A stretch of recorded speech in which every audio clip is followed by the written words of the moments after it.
and I was doing the behind the scenes stuff. Like I was with all the moderators and everything, and everybody was joining the one with the moderators because they sent out the wrong link. So I basically like switched my photo to that and just turned off my thing so that when people joined in, I was like, yo, go to the other link. Oh, okay. Okay. I was like, it's so professional. And Let me just, I should have that on mine because I sent the link. Yeah, I'm trying to figure out how to get, are my headphones not plugged in? That's why. They are plugged in, but they're plugged into the wrong one. So hold on, let me see if this works. You're good. I'm still getting life together over. Like your haircut. Thank you. I do too. It's messy today, but I kind of like it because when it's messy, it looks like it's supposed to look that way. Yeah, no, that's fair. Yeah, no, Sarah just got her haircut too. Really? So, no, it's going around. Yeah, hold on. I think this is good. I think I'm all set. You can still hear me? Yeah. All right. I'm wearing like pajama pants and long socks, but you can't tell, so it doesn't matter. You're killing it. You're more together than I am. I've got I realized today that this shirt has a stain of NyQuil on it. That's hella funny. Well, you know what I did in the last 5 minutes? Like it was kind of messy back here, and I just pushed everything like right over there. Oh, that's funny. When I turned my computer on, it was facing this way, and I was like, "Oh, mine was this way," and I was like, "Oh, let me just do that." That's what I did. I was just like, just turn it this way because you can't really see the disaster. I feel like this is also like a better backdrop too. Yeah. Well, the green screen makes it look like you're in some kind of fancy. Oh yeah, that wasn't there. I brought that in just for this. Because it was just doors and it just didn't look fun. Perfect. I gotta press record. Should I do that now? Oh, it says recording. Well, I'm recording the video, like the Zoom call on my computer. Okay. Yeah. And like I guess actually for today, if you're down, this is the first time I've ever done anything like this. So I really am seeing this as like a guinea pig run. Like I don't want to waste your time, but I also don't want you to feel like this is like high stakes or like any, you know what I'm saying? I'll probably treat it as if like any other one that I would do. You know what I mean? So I'll be consistent. I'll try to be at least. Well, the other kind of goal for this for me, and I feel like I'm gonna discover it more and more as I do more of them. Like I'm meeting with my friend Teddy. Do you know Teddy? Okay. Yeah. Yeah. I feel like the groups are starting to meld, and so I'm like, I know some people know Teddy, but I don't know who all does. He and I are doing one tomorrow. So that's fucking sick. Yeah, I'm just my goal for this whole thing is for it to just be like conversation chemistry, and like I have some little things, and like we're all in the music art world for the most part. I have some friends that I want to bring in that are like into yoga or like whatever, but just kind of like let the conversation flow. And if at any point like something is said about someone or something that you feel is like, you know, you don't want shared, I can just make sure I flag it and cut it out. I'll just be like, eh. Yeah. Just go like this. Yeah. Because I know like when I talk, you know, I guess what inspired me to want to do this was like, I love the conversations that I have with my friends. And a lot of times the conversations, they go to these dope fucking places. And like, shit that I think is valuable, like perspectives or ideas or creative whatevers. And so many times with friends, I'm like, damn, if only I would have like recorded this and could share it, because it makes sense. You got shit, you know what I mean? No, 100%. I just like to talk too, so I enjoy things like this. I feel like I don't know if it's a kindred spirit thing, if I've just like invited people into my life who like to chat, but I certainly like to chat. So. Yeah, no, I'm definitely on that wave. So like, are we doing it? Like, are we already in this, or are you gonna do like an intro, or like how does you tell me? So I mean, I feel like we're kind of already in it. So the way that I want to structure it is like I do an intro of myself, just me. So like I have little ad breaks and stuff that like I put in there. Oh, I get what you're saying. Things that I do, so it'll be like cut aside. So there's like the intro would be like, I'm talking to Squires today. And, you know, basically I would do it afterwards and be like, we talked about some of these, like if things deserve being highlighted or whatever. No, that makes sense. Yeah, do like a separate intro and separate ads just so it's not, you know, I don't know. I feel like it's cleaner. No, it makes sense to me. Yeah. Yeah. So, and then, okay, cool. And then it's like it says it's recording all good. Like when I went to go click it, it said you were already recording it.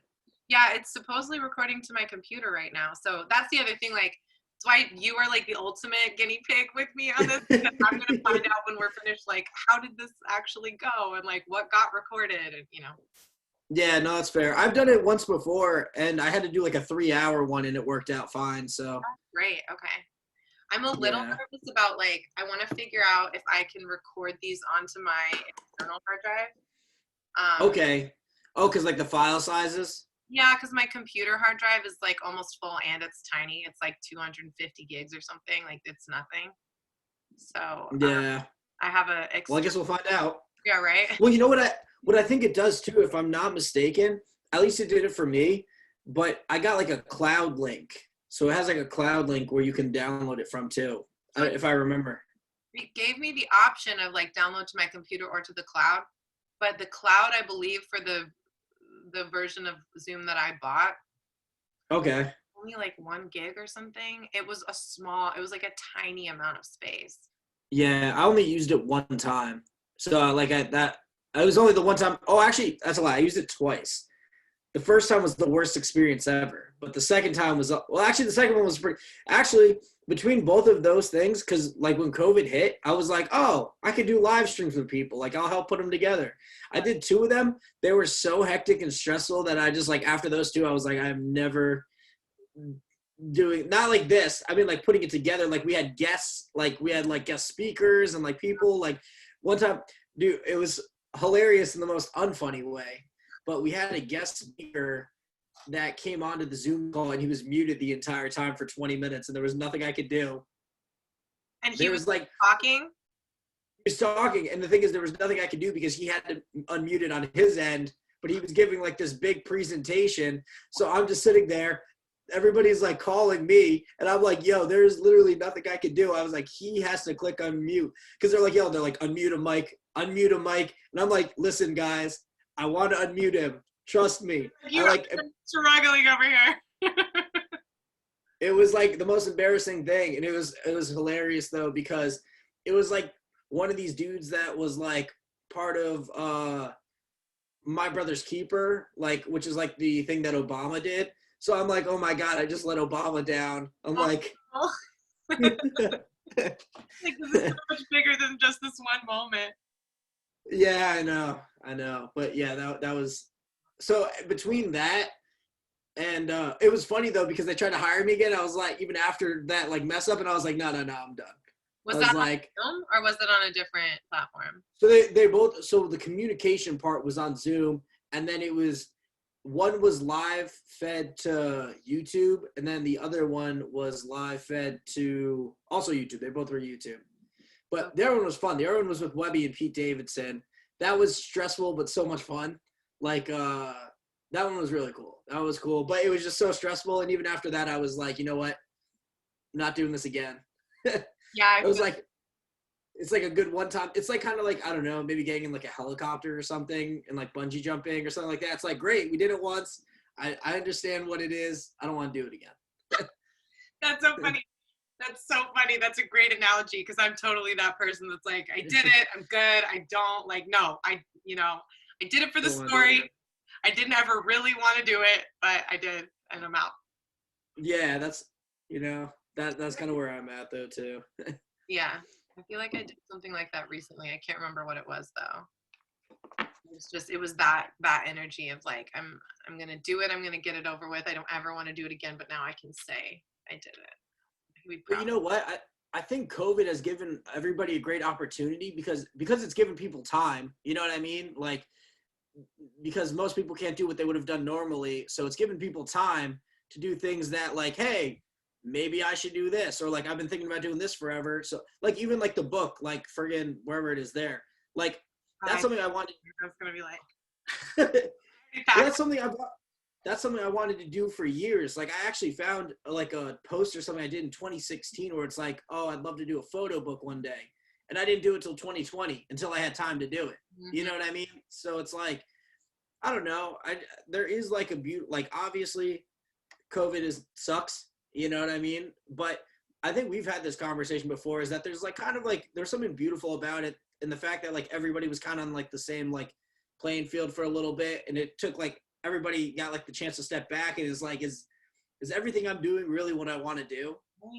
Right. It leveled the playing field big time. And I've been saying this a lot in the last couple of weeks, that like maybe it's because we're at a point in this whole pandemic where we've been in it long enough to where there's retrospect now, and it's not all like shock and fear. And I mean, there's still plenty of that, but we've gotten used to like the groove of it, you know, like the routine or whatever. And I'm definitely being able to see more silver linings to the whole situation. And one of the biggest ones, which for me kind of happened when I got COVID, like I had been feeling unhappy, but was just kind of like, but I just, you know, I need to stay with my job. I need to keep going through the motions, like be grateful for what I have.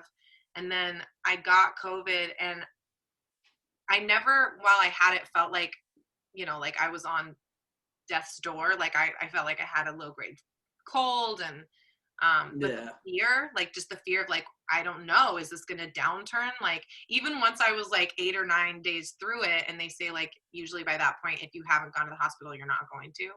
I was still kind of like, when am I all the way out of the woods? Like I still don't feel fully me yet. And it brought up a lot of that, like, what am I doing? What am I doing for me? This job that I'm doing, it's not bringing me joy. It's not like, ultimately it's a dead end job. Like I'm helping people, but I'm not doing my calling. I'm not doing something that like, have you seen the Disney movie Soul? Oh my God. Yeah. I watched it twice. I loved it. I cried like a baby at the end of it. But my favorite thing about that fucking movie is the differentiation, and obviously it's like the point of the movie, but the differentiation between the spark and the purpose. And that the spark is like presence, like being in life and witnessing the small things and the feelings, and the purpose is like, this is what I'm chasing, this is what I'm here for, like this is, it's kind of ego driven, you know what I mean? Yeah. And I don't know, I feel like just kind of being in that moment of like, it's really weird because I don't want to say that I was afraid I was going to die, but there was a moment where it was like, I don't know.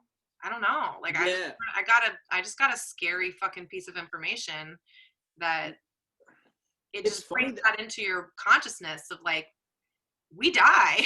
This shit ends. Yeah. What am I doing? You know?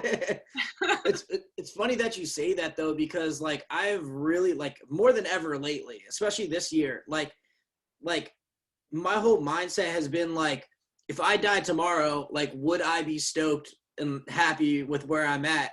And I think the answer would be like, yeah, but there probably would have been a lot of things that I would have wanted to do and didn't. So lately I've just been on like and maybe this isn't the best thing, but like I've been investing a lot more money into my like career and stuff, because I'm just like, well, fuck it, because I'd much rather have some sort of video or song out there to show for my life rather than money in my bank account that like no one's gonna see. You know what I mean? Like, and it doesn't even like, who cares? Like, you know what I mean? So it's like I'm just like focusing more on like what makes me happy, and like instead of like, oh, should I do this, or like maybe like, you know what I mean? So I just released a song the other day that's been sitting on my computer for almost 3 years. You know what I mean? You know, so it's like that kind of goes back to the what am I doing? Right. You know what I mean? Right. It's like I just need to get this motherfucker out there, and whatever it does, you know? Well, the song Loud that Feed the Birds, really, I think I don't know, whatever. We released it this year, I think. But it was one that Koosh was like, I've had this beat for like 3 or 5 years. I always thought it was catchy. Should we try to write to it? And like, it's our most popular song. It's the song that like has risen the most just on its own, no touring. That's the one in my eyes has to be in the Apple commercial. It just has like that Apple commercial presence, you know? Love that. Let's affirm that. Yeah. Yeah, it's that same kind of. I've been reassessing my relationship with music a lot in the last couple of weeks and months. Like I really kind of shut down creatively. Well, not creatively, but like musically when COVID hit. It was just really hard for me Yeah. that. And I wrote. Well, I started therapy this year, which has been helpful in like a million different ways. But when I had COVID, I wrote 2 songs, and I was like, something in therapy that's come up is like interact with your inner child more, like check in with her. And my inner child to me is like 7 years old, because that's around the age that like some family trauma started happening, and I started to kind of fracture in terms of like Yeah. my, I don't know, identity or safety or whatever, like that. If I look back through my childhood, I'm like that there was some stuff that started happening there where I was like, who am I in this world? And that doesn't feel right, but it's what it is. I don't know any different, you know? So Yeah. my therapist has been like, talk to her, like make her feel comfortable, be her parent, be the parent that she didn't get to have, like, you know. So when I had COVID, my inner child was tripping balls. She was like, I'm scared. And you know, so like the adult me comes in and is like, you're safe, you're cool, it's all good. Like, we're going to be okay. Just do what you know is right. You know, here's water and whatever. And one of the songs that I wrote was, I think, to my inner child. It was like a conversation with her about how I'm never going to leave her. I'm always going to Oh, be that's sick. thing. And I then wrote another one that was another kind of therapy-ish song. And then last night, this is heavy, but my boss's, in the last month, my boss's mother and husband passed away. And Jeez. her husband passed away 3 days ago. And Damn. it was like kind of out of nowhere. I mean, they both had ailments. Like they were both, you know, like, I guess for lack of a better term, sickly. But his just kind of, hers, the grandmother was like older. She was in her 80s and she had health stuff and kind of had been in and out of the hospital. So her passing wasn't quite as shocking as like the husband's. And I had just been with him on Saturday. So like, Jesus. That's crazy. It's not, I'm definitely in a weird like grief. Like I was just saying to Pat that I feel like I'm like not in my body. Like I'm, my brain's like, I feel like kind of like in a dream or something. And I only knew them for like a year and a half, but we were close. Like I was in their house with their family all the time. And my job was to like be there for these people who were going through these health things. But I wrote a song last night because I'm doing this, it's like I'm on a Discord server with a bunch of other creatives, and the like goal of whatever the thing we're doing is that for February, every day you put on a timer for an hour and just see what you can come up with.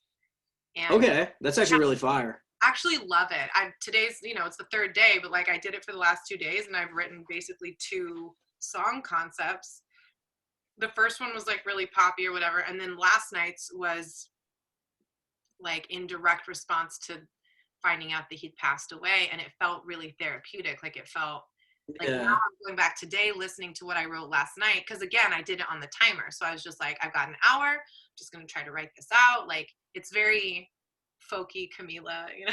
Like, but I'm going back today listening to the lyrics and stuff, and I'm like, oh, that's a direct, like I'm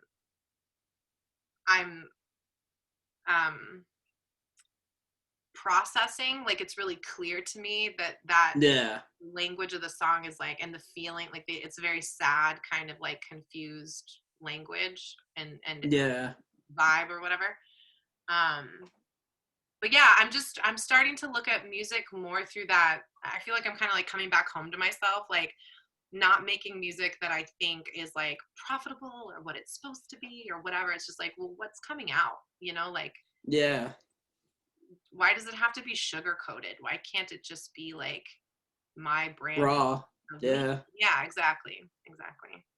Yeah. Yeah. No, I think, that's the thing. Like, I feel like anytime you follow your passion, like, that's what it always should be. You should be doing like what you want to do first. You know what I mean? And then, like, so the songs that you worked on, if those are the songs you want to make, like, as long as you feel comfortable like putting them out, like that's the songs you should put out. And then, because trying to build a fan base off of something like you're not, or like trying to, like, you know what I mean? It's like you're always better off just being yourself.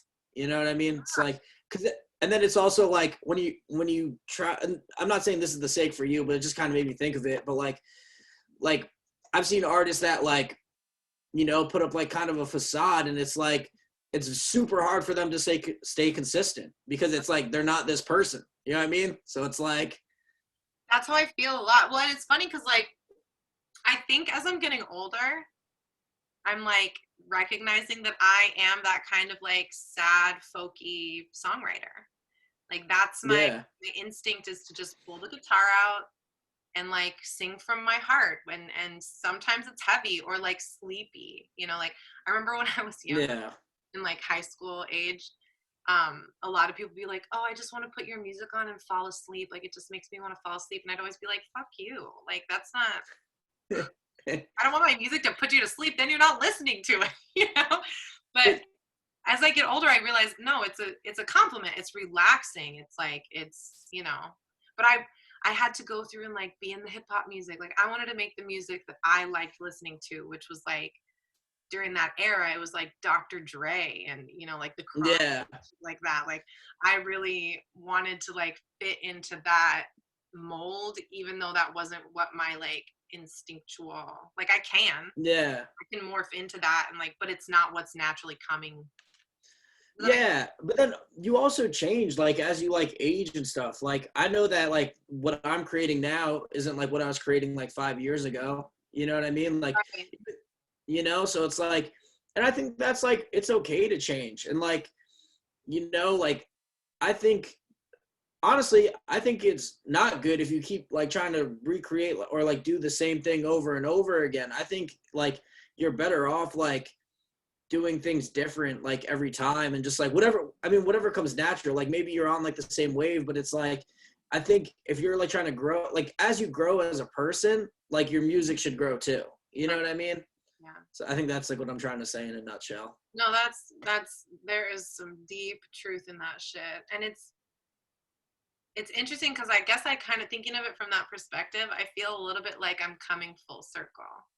Like Yeah, when I first started writing music when I was like, I don't know, 12 or whatever, it was very folky, very, you know, um, just a girl and her guitar kind of vibes. And then yeah, I joined a gospel choir and my voice changed a lot from being in the gospel choir, took on a lot more soul.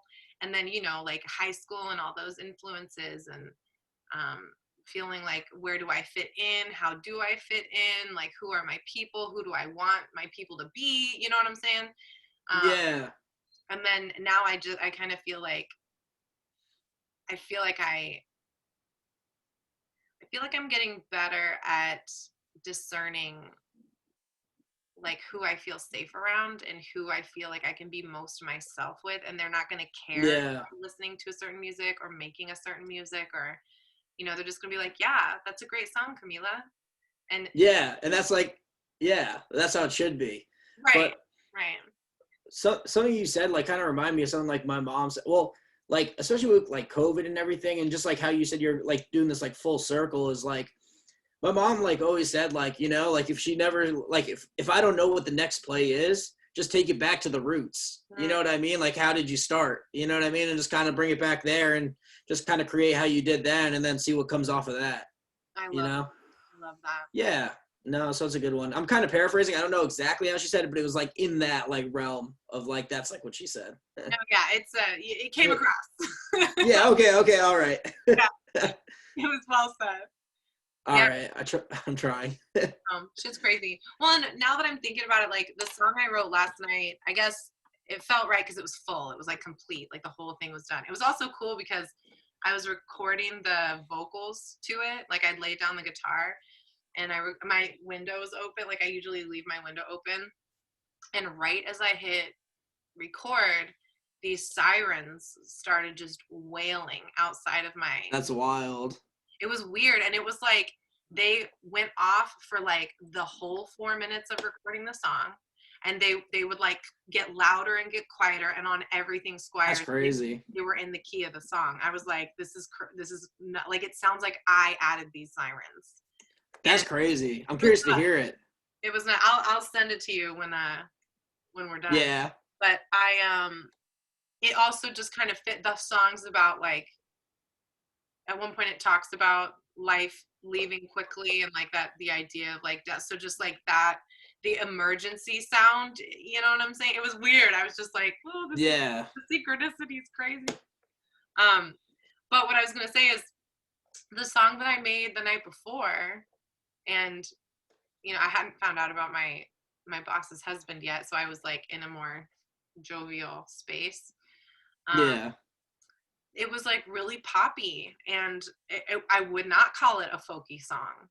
You know, it was like it pulled from the years of learning and trying different styles, and you know what I mean? So like, I feel like I'm in this full circle of like accepting that folk music comes easily to me, or like acoustic music comes easily to me, but that I've got beyond 10,000 hours of music practice. I'm probably like 20 or 30,000 at this point, you know, like I've spent the last, like, I don't know, 15 years, basically half my life, in music, like consistently. Well, shit, maybe more than that.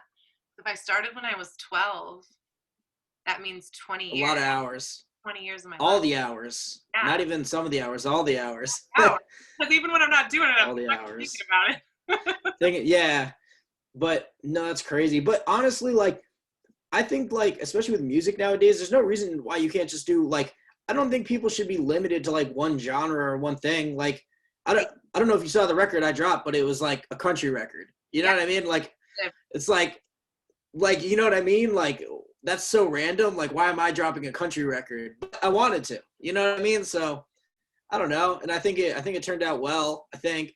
But I don't we're in the era now where, like, I've talked about this with a handful of other friends too. Like, I think it's really dope to be alive in a time period where we're breaking down like categorical structures, and like on many, many different levels, like gender binary, like we're breaking down that you have to be a 1 or a 2.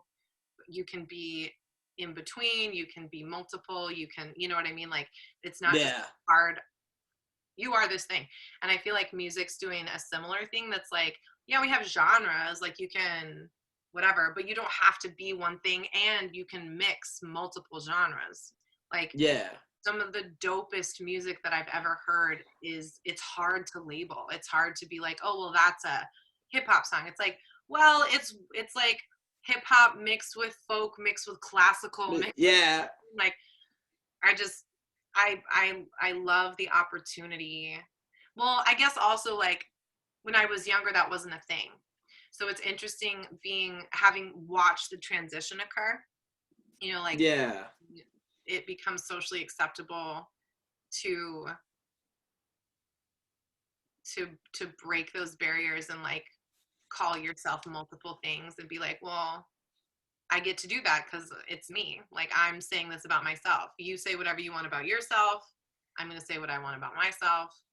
And that's the end of the sentence. No. Well, so this, like, something like that, I don't know, based off of what you said, this kind of like, this thought came to mind, but I don't know, lately I've just been like a huge advocate for like people just finding their own happiness, you know? So, and I think that comes with like a lot of things, because this is where it kind of like ties into what you were saying. It's like, you know, being who you want to be. And I know sometimes like it's easier said than done, and sometimes it takes work, or you have people around you judging you, but like, I mean this in the most respectful way, but it's like, if you really want to do something and your heart's telling you to do something, and the people around you are like telling you shouldn't do this and it's something you genuinely want to do, regardless of who they are, and I mean this super respectfully, fuck those people. Right. You know what I mean? Because it's like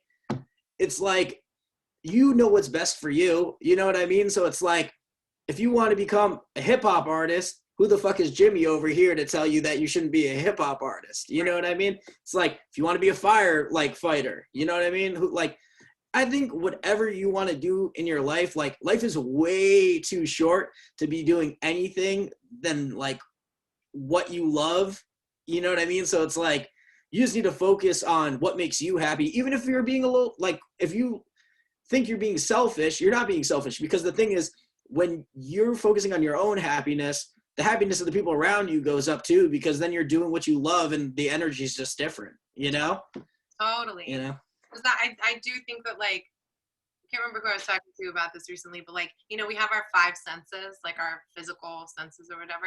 But I think we do have other senses that aren't recognized, and one of which I think is that it's like that we sense each other's energy. And if you come into the room and have like shit energy because nothing you're doing is bringing you joy, you're just like doing obligation behavior, then the whole energy around people are either going to have to take their energy to lift you up, or you're going to bring theirs down. You know what I mean? Like, that really hit me with the COVID thing. Like, I'm going back to Washington. I'm moving next week. Yeah. Oh, thank you. Let's go.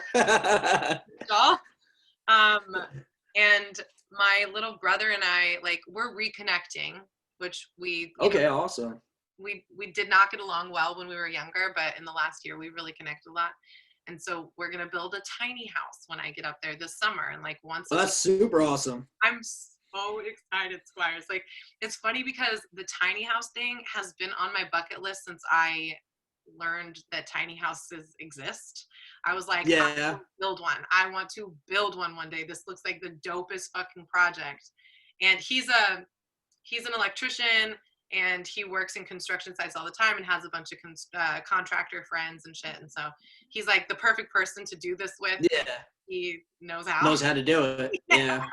And I'm like, well, I've got the seed money and the want, so we're a perfect team. Yeah. You know? But it fits inside of that idea for me of like, I just want to do what I want to do. And I don't want to waste my money living in LA because. Just because. Yeah, just because. Like, I don't even know anymore, you know? And it doesn't mean I have to come back. Like, I love the weather down here. George and I were joking the other day. He's like, well, you know, you could just drive your tiny house back down here when it's not a pandemic anymore. I was like, oh, damn, you're right, I could. That's actually super funny. You probably could. I think I'd have to buy like a big old truck that could support the weight of a tiny house. But that's super funny. And when you guys are designing and build it, you should just plot on it like being like, listen, we got to build this, but we also have to build this so that's easy to transport, you know? So I've learned through my researching about tiny homes that if you build a tiny house on land, you have to get special permitting, and it's actually pretty difficult. It's like you have to have a larger house on the property. If there's not a larger house, you have to agree that the tiny house is to hold space until you build the bigger house. Like, it's all this fucked up shit, which to me, I'm like, who needs a big house? Like, I want a tiny house that I could make it work and then have a bunch of land. Like, because of zoning and whatever, they're like, no, you have to have a big house. But if you build your tiny house on a trailer, the inspection that is required is by a highway patrol person. So that's fucking sick. You don't have to have any permitting. Like, it just simplifies the shit out of the process, and it's mobile. You can that's actually crazy. A car and take it anywhere. So that's hilarious. Already started looking for trailers, and like, you know, there's like 6x8 ones, and then there's like 12x8 ones, and so you can buy a trailer that's like the size. You can make big tiny houses or small tiny houses. You can just drive it. You can just drive it anywhere and just set up shop. That's kind of sick. That's what I wanted to know. What I really want us to do is build the first one and sell it, and then make like a couple, like 20, 30 grand, and then use that profit to make one or two more and kind of start That, like a little side tiny house business, but low key I'm like, but one of those will be mine. but yeah, When I no, get that's super far. I can just imagine the conversation. Wait, pack the bag. Never mind. Just grab the house. Let's go. That's so funny, yeah. It's all in the house. Let's go. Let's go. Just go. Just Yeah. yeah. People live at the Grand Canyon for a week. Come on. Yeah. That's super funny. Yeah. I'm really excited about it. But it is one of those, it's that bucket list thing. And I do really feel like I'm, for the first time in my life, I mean, moving to LA and like going on tour and stuff, that was one of these moments of like, I want to do me. Like, I sang Yeah. in choir for 10 years and I gave myself and my talent and my money and my time to like doing volunteer work and singing in religious circumstances and like being, for lack of better language, a member at someone else's party. You know what I mean? Yeah. And No, I get that. yeah, I get that. I feel like, I mean, with George, it's still kind of the same thing because like I'm supporting his thing, but George is such a Yeah. different character that he's like, yeah, but I'm also supporting yours. It's like this retribution thing that's constantly going on between us. It's never just like Camila's here for George's party. It's like, But you know what? he wants to With support George, the party too. from other artists I've worked with, George stands out a lot because there's the thing with George too is like I feel like he genuinely wants to see everybody around him win. You know what I mean? And it's like, you know what I mean? He's like, you know what I mean? He seems like he's genuinely like interested in like what I have going on, like what you have going on, where it's like I've worked with artists in the past where it's like they just don't care. And like Oh yeah.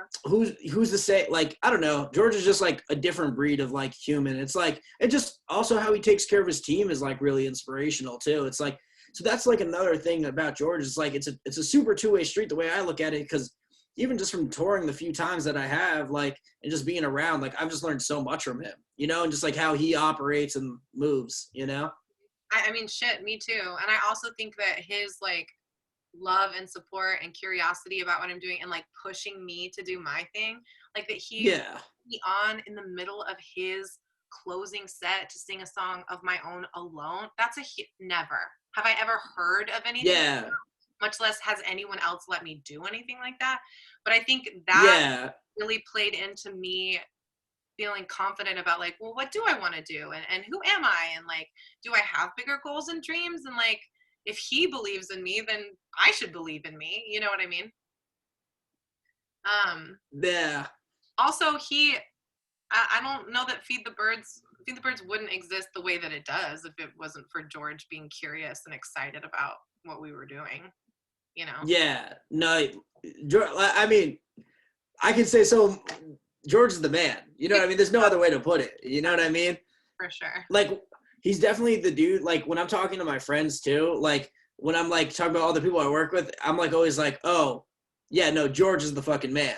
Like, you know what I mean? Like, so I'm just like thankful, like, like I just feel like, I wasn't like, I feel like a part of like the OG group, but like, I feel like I came in at like a good time, and the vibes were just like, it just was amazing vibes after like, I hadn't had greater experiences in the past. So like going into that, it's like, oh my God, this is how this is supposed to be. Yeah. You know what I mean? Right. It's like, but I think that's it. I think it's like, because I'm not either. Like I'm like OG now or whatever, but like when I came in, they had an OG group, and I have been through a handful of singers, and I think that it's like, I think it's OG vibes. It's like it is OG vibes. Click, and it's just like, oh, we're like kindred spirits. You know what I mean? Like, of course you should stick around. You fit the energy. You know what I mean? And like we all just propel kind of like, further. It's kind of like the vibe I have with my friend Nick. So Nick is this like one of my friends who I've had since middle school. I don't see him all the time. Sometimes I see him every 3-4 months, sometimes even like longer than that. But every time we get up, it's like we just like pick up right where we left off. You know what I mean? It's always good vibes. Like, so I think that's like the same kind of feel I have towards like even just the touring group. It's like, we could get up like 2 years from now, 3 years or whatever, and like I know that like the vibes will be good, and it's like the same thing, because it's like even though you've been out of touch, it's like, like you know what I mean? It's just like when you guys reconnect and everybody reconnects, it's like right where we left off. Yeah, which is kind of hilarious because that's what's gonna happen. Like it will happen. Yeah. Y'all kicked it with each other, and I mean, I also love that the group is so close. I remember I went to a lunch date with this singer lady she's famous, and she performed, I think, at like Bumper Shoot or something, and we were performing at Bumper Shoot, and I'd known of her. I don't want to name drop because I don't know, it's a podcast, whatever. Yeah. We'll just say Beyonce. Okay, it was Beyonce. Beyonce was at Bumper Shoot on the Fisher Green stage. But she heard our set, and I had listened to her, I on and off listened to her music for a while over the years, and she got in contact with me. She was like, "You're really dope." And so we met up and we had lunch, and when I got back to LA, and I remember it was like right after we'd finished touring, and I think I said something to the effect of like, yeah, like the tour, we get along really well. Like I miss them already. And like, yeah, plans to like work on projects with a handful of them. And she kind of looked at me and was like, damn, I don't have that. Like, I'm really glad when tour's over, and I don't really miss them. And like, it's just, it's like the band, we tour and then it's done. And I was like, oh, it's that's like crazy. a family for me. Like I miss these people when I'm not around them all the time, and like I feel supported and encouraged by them. And most of us have collaborative works together. Like, yeah, all of us it is really cool. Collaborative works together, Yeah, it's crazy. It is crazy. It is. We're lucky, ultimately, I think. I think that hopefully this norm is growing more, but like from my vantage point of like people that I worked before getting into this group and like finding this family, it was not anything close to it. And yeah, I remember when I was younger and going through some kind of fucked up music stuff, learning the game and learning it the hard way. Yeah, I remember reading about how Dave Matthews handles his finances with his band. And it was like that he pays everybody the same. I don't know if this is necessarily still true or what true. Yeah. But I read that like everybody gets paid the same. Everybody gets treated equally. And I remember thinking at the time I was dealing with this other performer who was not like that at all, like penny pinching, really miserly and not great. And and I remember thinking like, once I pop off, I'm going to do it like Dave Matthews does it. Like I want everybody to be equal playing field, equally respected. Yeah. And then I meet George and he's like, yeah, this is how we do it. Everybody gets paid the same. And, I was like, dope. Dave. This is the format that I prefer. That's funny. Yeah. Yeah. But I think in a lot of ways, I mean, that's like how it should be. And, over the last year, I've spent a lot of time because I've just kind of accepted the fact that touring, like immediately, the second tour got friggin' to the curb, I just accepted the fact that we're probably not touring for a while. So I could either sit and just like kind of, just wait, or I could attempt to try everything that I've always wanted to do that was like not touring and just kind of spend the year reinventing myself. But part of reinventing myself was over the last year, I built like a pretty solid team of people that like, I have like Mike Squires has a team now. So it's like, I got a guy for this, I got a guy for that, I got it. And part of how I was doing that is just making sure that like, first thing before I work with anybody is like, hey, at any point, if you're uncomfortable with anything or like something's not cool, just like talk to me about it so that we can square it away and get it fixed. Like, you know what I mean? Like, I just wanted to make sure that there was like a line of communication open so that like, because, I've been in a situation where it's like things haven't been right. And then like saying something, you're like walking on eggshells. You know what I mean? I don't want anyone walking on eggshells around me. I want them to just be like, hey, Mike, like we ended up working 5 more hours in the studio. Do you think you could throw me a little extra money for that? Cool. You know what I mean? It's like, I'd much rather have that than just be like, damn, Mike spent so much more time here. And you know what I mean? So definitely. I think, yeah. And I think honestly, people can only be as strong as their team. You know what I mean? It's like being one person, you can definitely do a lot as one person, but if you can delegate things and like have people helping you, like, oh, there's a huge cardinal right outside my window. ADD, I'm sorry. It's like right here. So friggin' I love how like in touch with Mother Nature you are. I swear to God, you've got like a special, you know. it's like it was like right here. My bad. I'll hop back into that thought. But no, so I'm in like a new studio space because I moved. I'm in a house now, and I have this tree right outside my window, and it just gets all the crazy birds. So No. it's like, yeah. So I have trees outside my window, and sometimes my favorite are the butterflies. Like when butterflies will flit through the trees, and I was like, oh. All right, I'll pick back up what I was saying. Yeah. But what I was saying before is that just like having like treating your team well is so important for your success, because it's like you don't want to be that dude that starts to get like popping and then look around and realize that all your day ones and like all the people that helped you get there aren't there. You know what I mean? It's like, you know, it's just not, that's not who you want to be. You want to be the dude that's like, you know, celebrating with everybody. You got like, you know what I mean? Yeah, because I think at that point, like, what comes to mind is like, I don't know, my brain just went kind of three different ways. But I think the main point is like, a lot of times when people aren't doing it like for the betterment of everyone, like for the ultimate good of like the group, the family, the environment, you know, whatever, like as much as you can include in and like be mindful and intentional of like comfort, openness, trust. Yeah. When you don't have those things, when you make it, like say you have none of that and then you hit it big, you're alone. You're probably going to have some kind of addiction issue.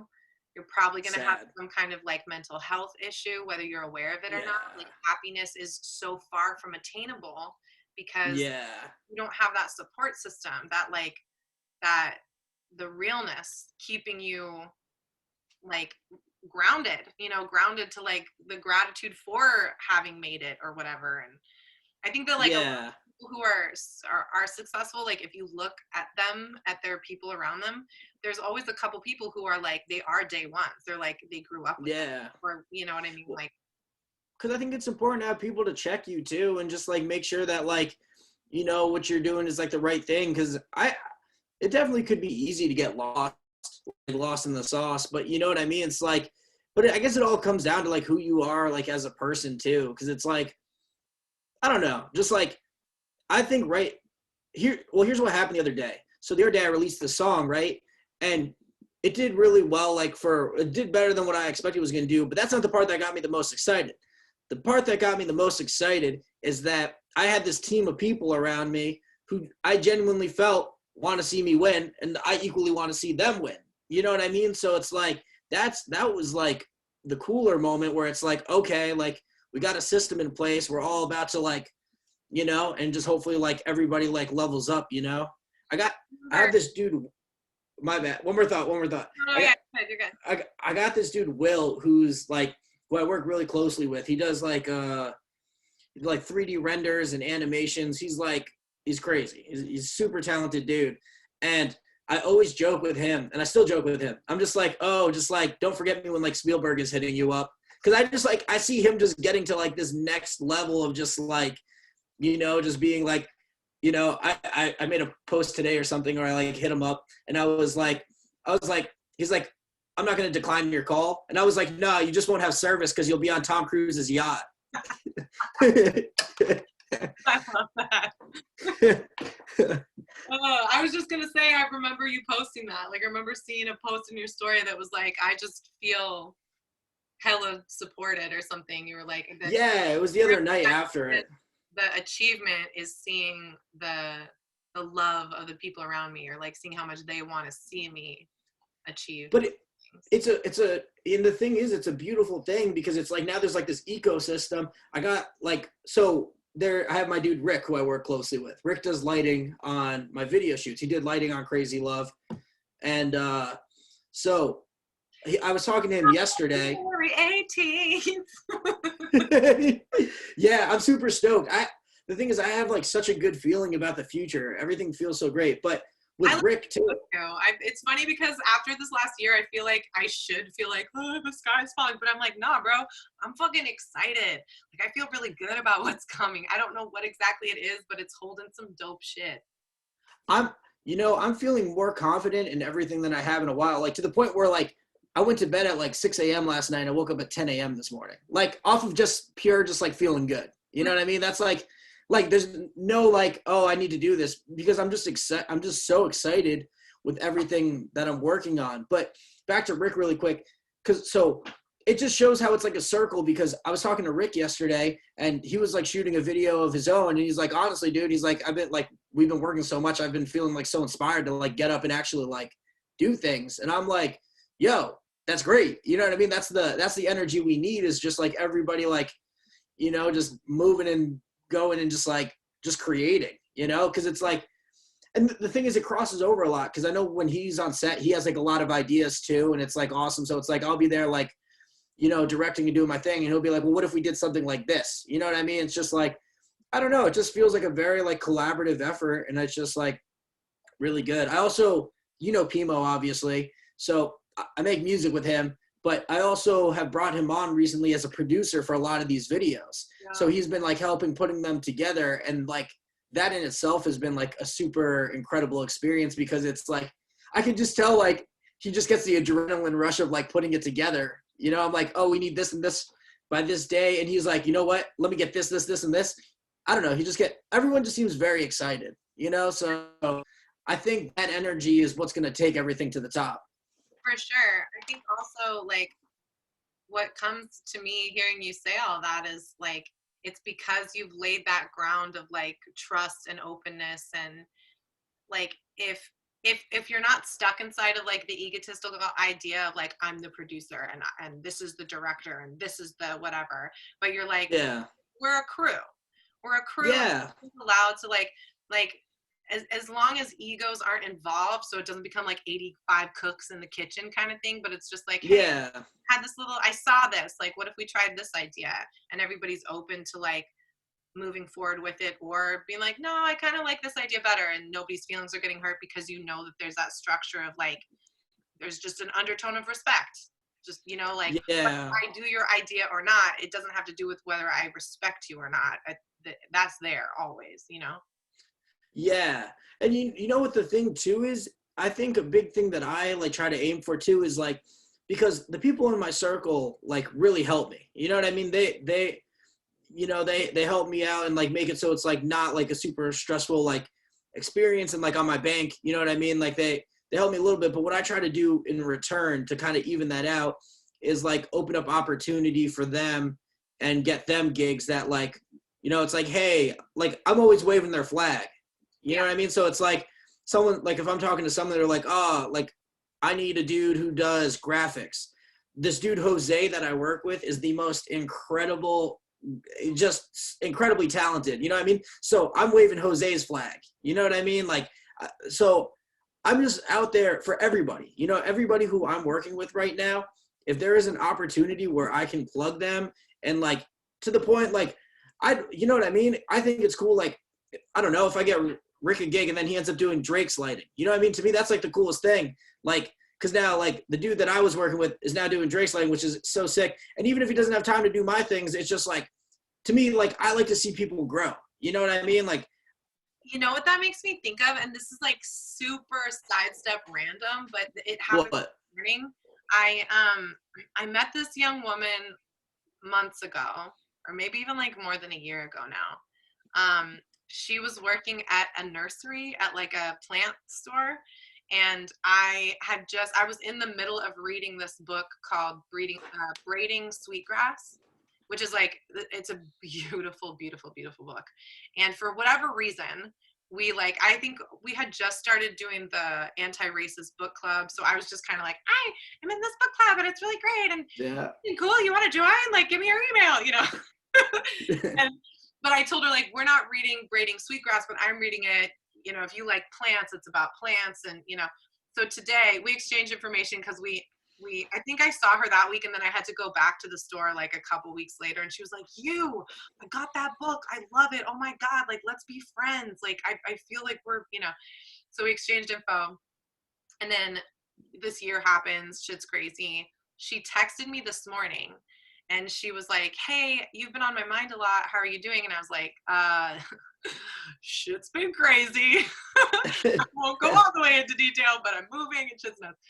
And she goes, oh, she's sweet and like responds to what I said. And then she goes, I just wanted to let you know that I am moving to Syracuse. I'm going to study under the author of that book, and it's all because you introduced me. That's crazy. To that book. I was like, whoa. I'm so honored. That's crazy. Like, you showed somebody a book and you changed their entire life. That's what I'm saying. Like, you just like, know.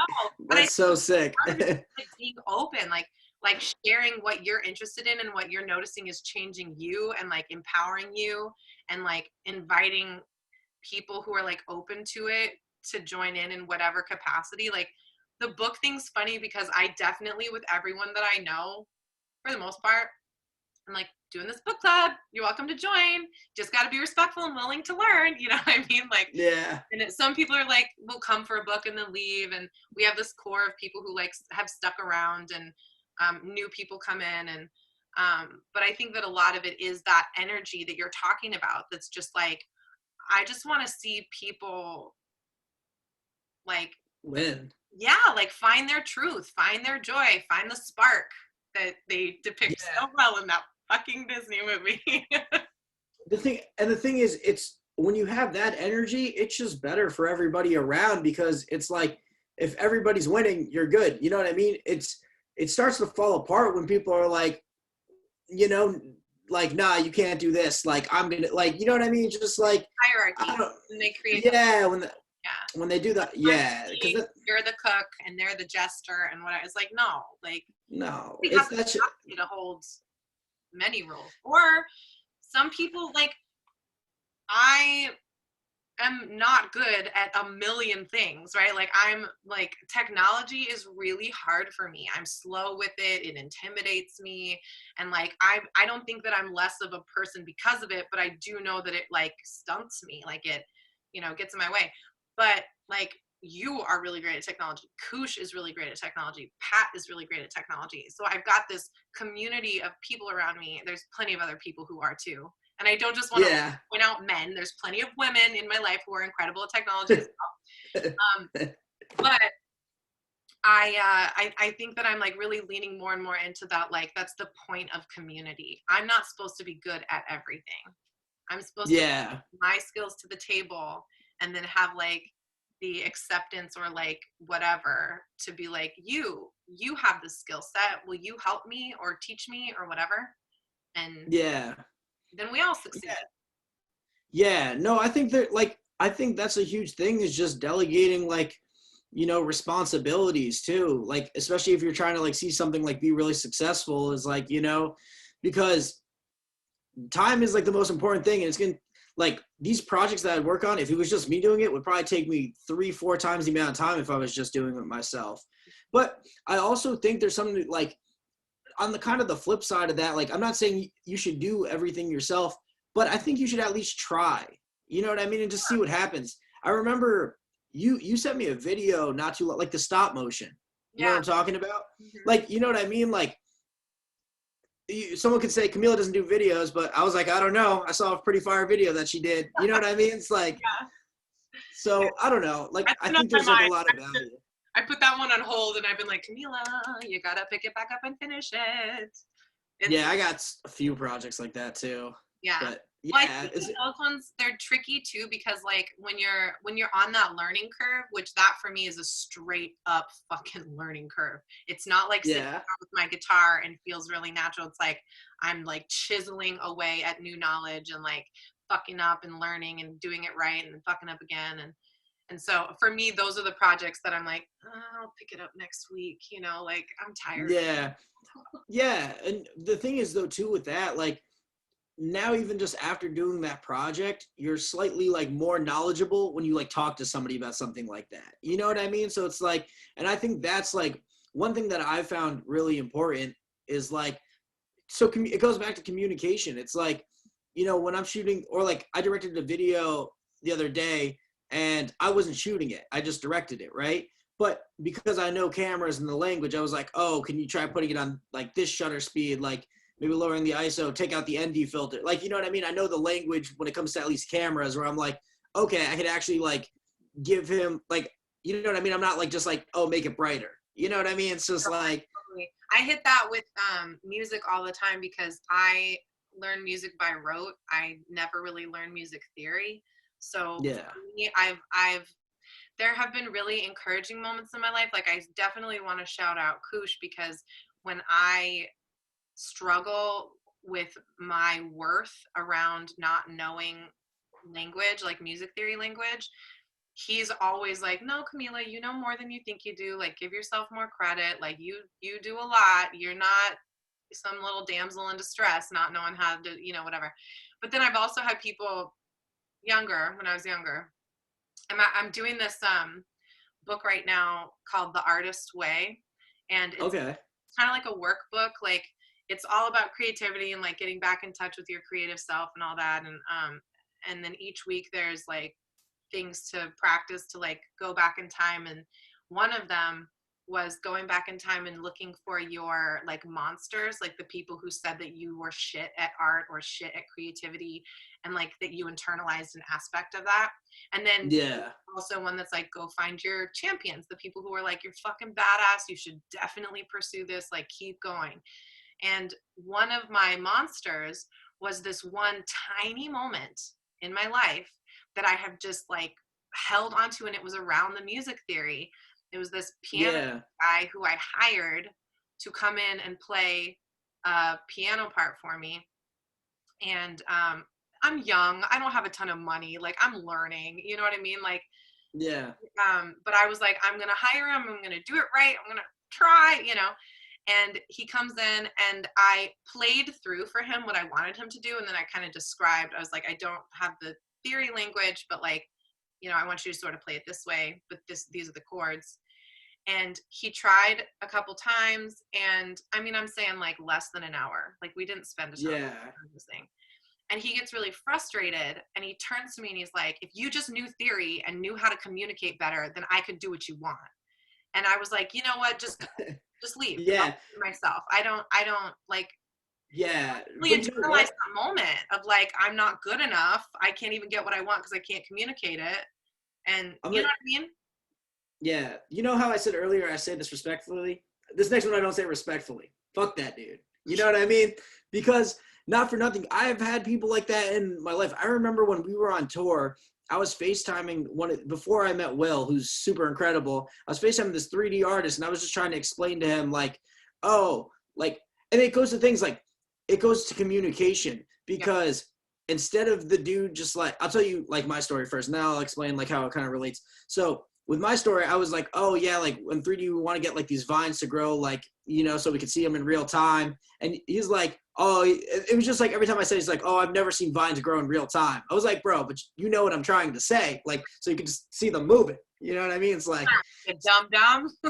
yeah. And he just said that to me, and like I got off the phone with him, and then Kusha was like, fuck that dude. And I was like, yeah, no, he's done. But it reminds me of the story you're telling me. It's because like have like a sense of creativity or understanding, and like, you know what I mean? I think it's important when you're working with somebody. It's like had the dude have been like, oh, like, you know, like, are you saying to do something like this? Like, is this cool? Like, you know what I mean? And just been like more open, rather than like, oh, like instead of him fucking just like trying to figure it out and like help you get to the goal you were trying to get to, he just was like, well, you don't know what you're talking about. You know what I mean? So it's like, that's kind of the same vibe that the 3D dude. And now like when I work with Will, it's hilarious, because I'll just be like, I'll explain like this weird idea to him, and he'll just be like, oh, so like we did like this like thing with these monsters in the woods. So he's like, so kind of like a zombie with like an animal skull, and like, I'm like, yeah, no, that would work out great. And he's like, Was dope, by the way. That was some like weird, right? Dope. Yeah, I loved it.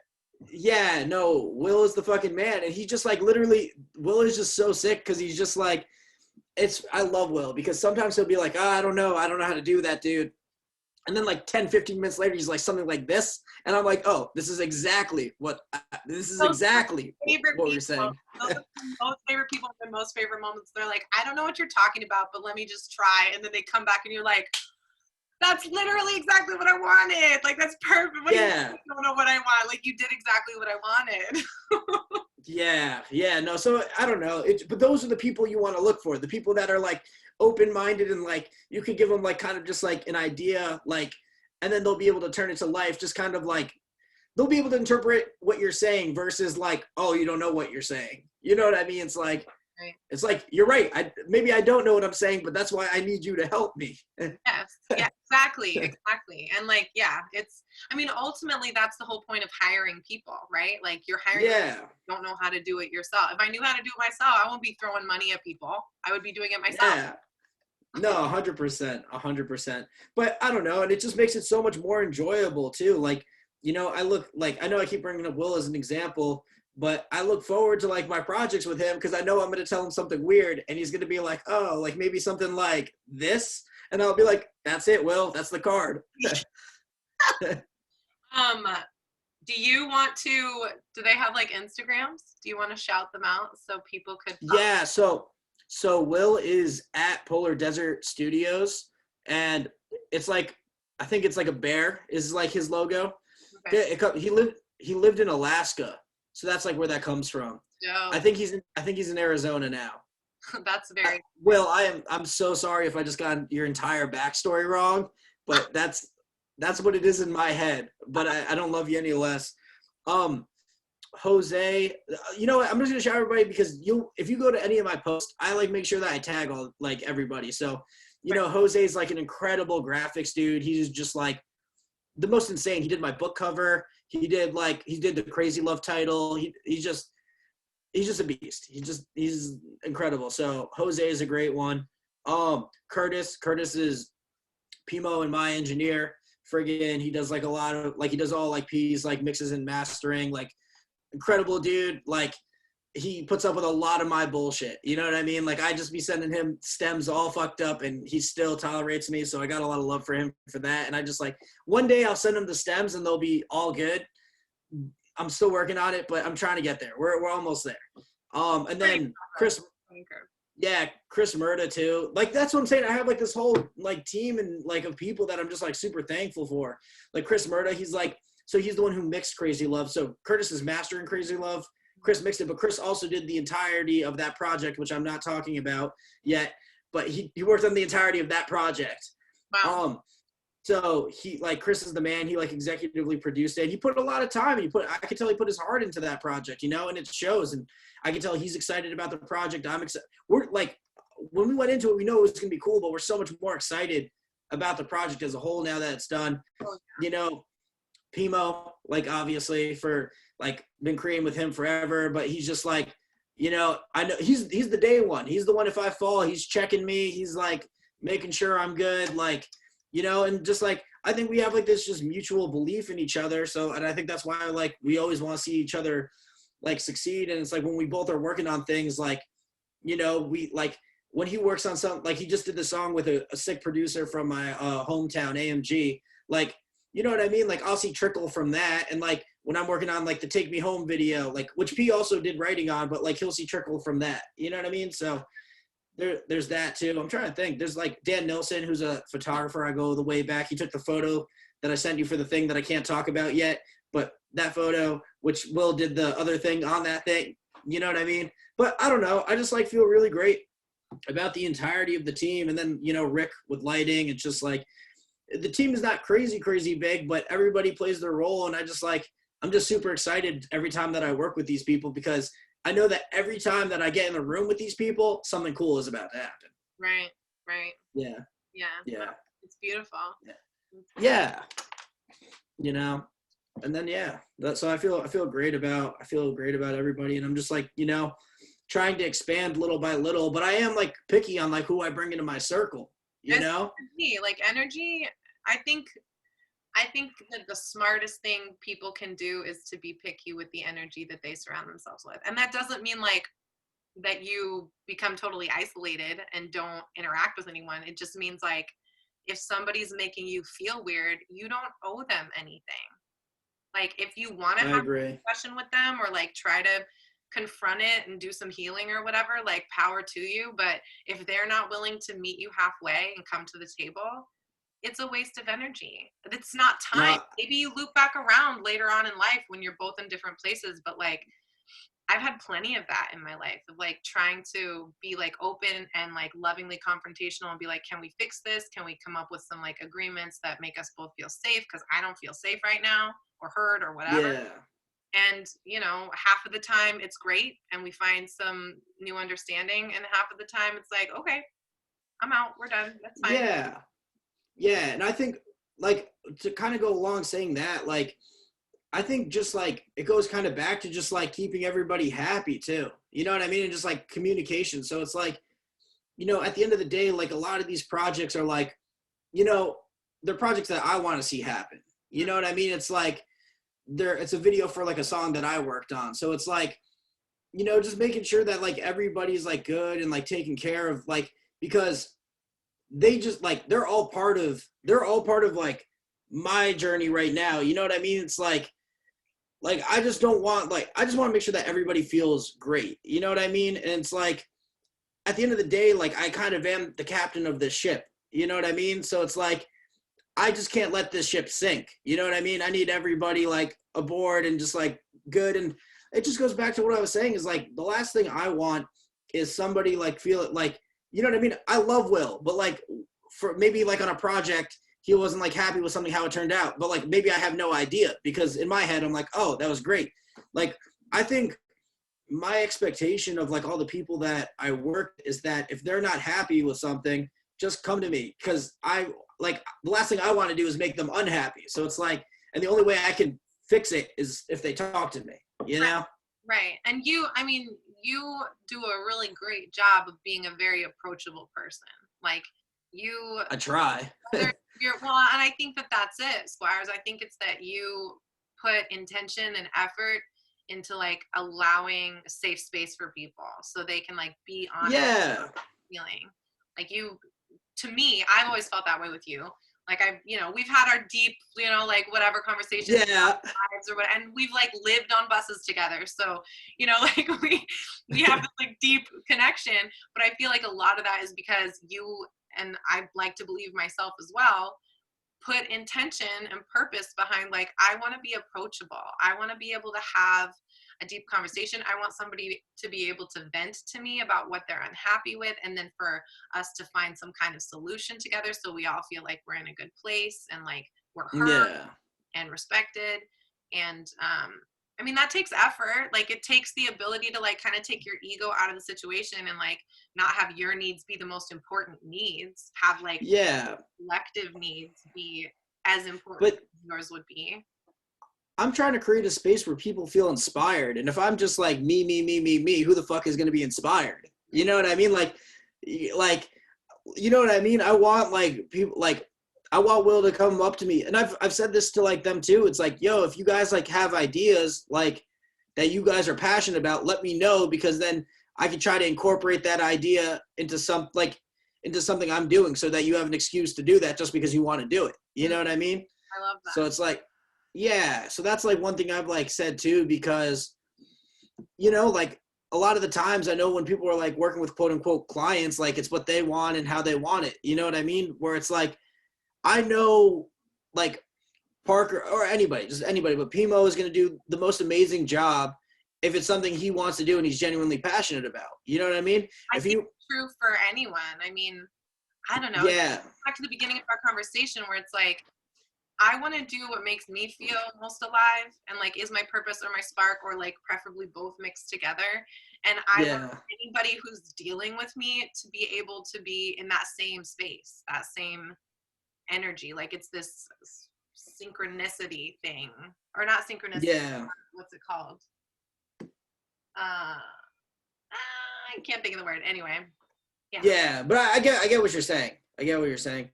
But yeah, I just think overall, like, it's 2021, no time for bad vibes. You know what I mean? If you're a bad vibe, to the curb. You're gone.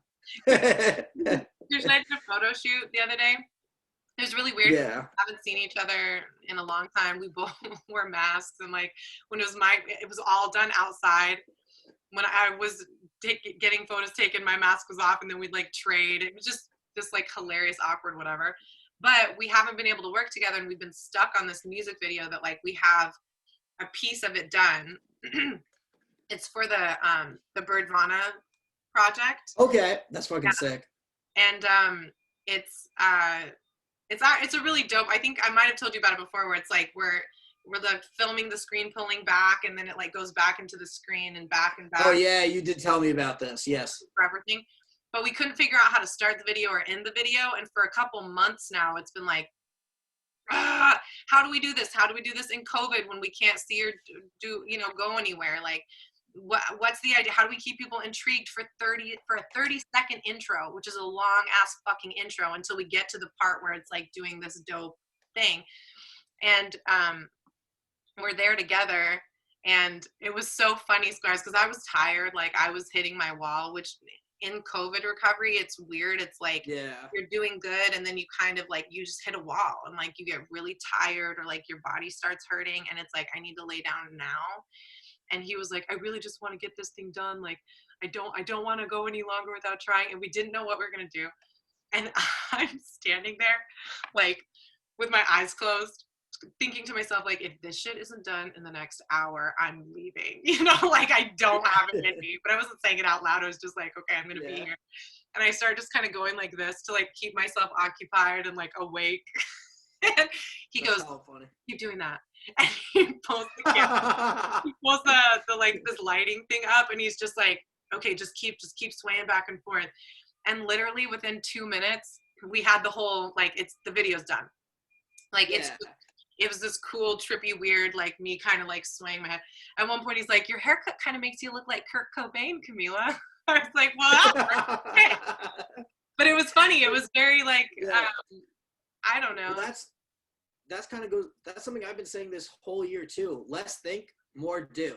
Like, it's just like, and half the battle is just showing up, because that's like, I've shot more videos. Think about this statement I'm about to say. It's crazy.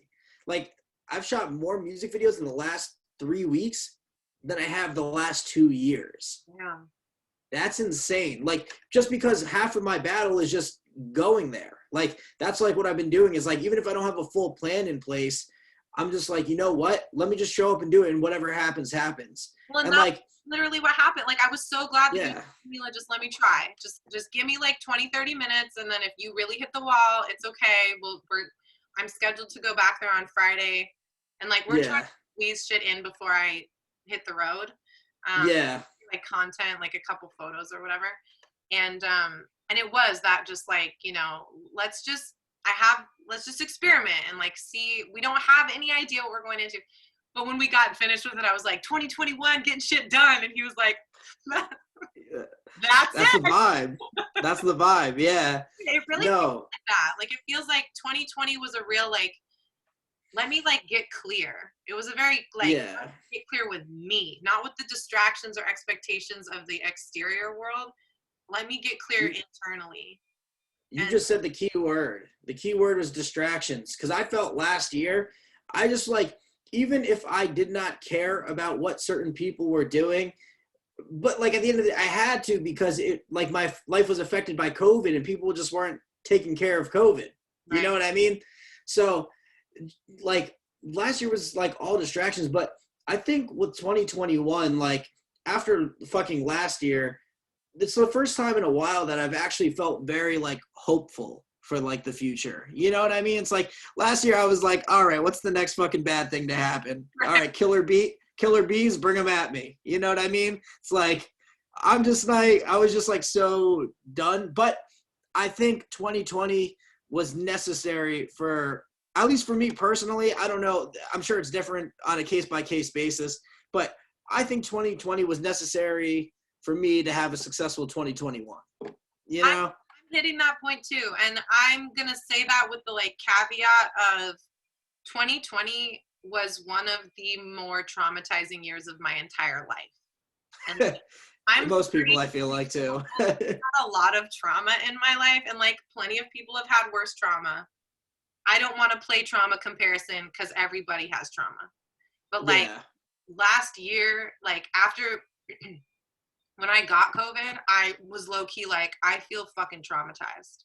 I feel like Yeah. I survived last year and just one crazy emotional hit after another in my personal life, in my family life, in my work life, in my career, my music, my romance, like every piece of my life just fell apart.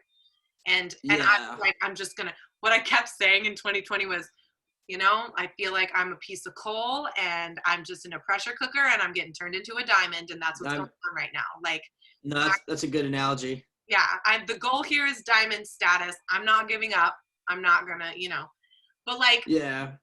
hitting that, I think going through all that, it is a clarification process. Like, think about the difference between what a piece of coal looks like and what a diamond looks like. A diamond you can see Yeah. through, it's clear. There's these like, I mean, of course they cut diamonds, but it's like Yeah. rainbows inside of it. There's like light inside of it. And a piece of coal is a fucking chunk of black stuff, Rock, yeah. They're very different things, but one comes from the other. And it comes from Yeah. the pressure, like it just, I don't know. I'm with you. I feel like 2021 is like I get to take everything that I learned from that compounded pressure of 2020. And Yeah. that's, I mean, not to like, I had to start therapy. Like, I had to start therapy to survive 2020. I had to Yeah. I had to be really real and like reach out to a couple people in my life and be like, I need help now. I can't do this on my own emotionally right now. I need professional help as soon as possible, and I want a good one. I don't want to waste time with some weird Yeah. therapists. Like, I feel broken. And But at least you can see that for yourself too. Like a lot of people don't even see that for themselves, and like, you know what I mean? Don't even have like the power to just like, they'll think it, but they won't act on it, and then it ends up just getting worse. You right, know? right, yeah. AOC, somebody's wind blowing outside my window. I was like, That's wait, hilarious. give me a few more It's like minutes. still daytime there. I'm like in full darkness now. It's pitch black outside. I can't see the tree even anymore. That's great. We still have like a good 2 or 3 hours of sunlight left, I think. Yeah. But yeah, it's AOC did a video online the other day of her experience with the Capitol insurrection thing that happened on January 6th. And Yeah. something that she said that like really I think is so important for people to remember is that trauma compounds. Like if you don't deal with trauma, it's more trauma is just going to stack on it. You know what I mean? And then it's all Yeah. like, I remember one time the analogy was used, I really loved it, of like you're going through life and then something happens to you that's like traumatizing, or it just affects you in some way, whether you realize it or not, and you put on a pair of like, say, pink sunglasses, and then now you're moving through the world and everything you see is through these pink sunglasses, and then another thing happens that's traumatizing or affecting for you, and on top of the pink sunglasses you put a pair of green sunglasses, so now you're seeing through pink and green.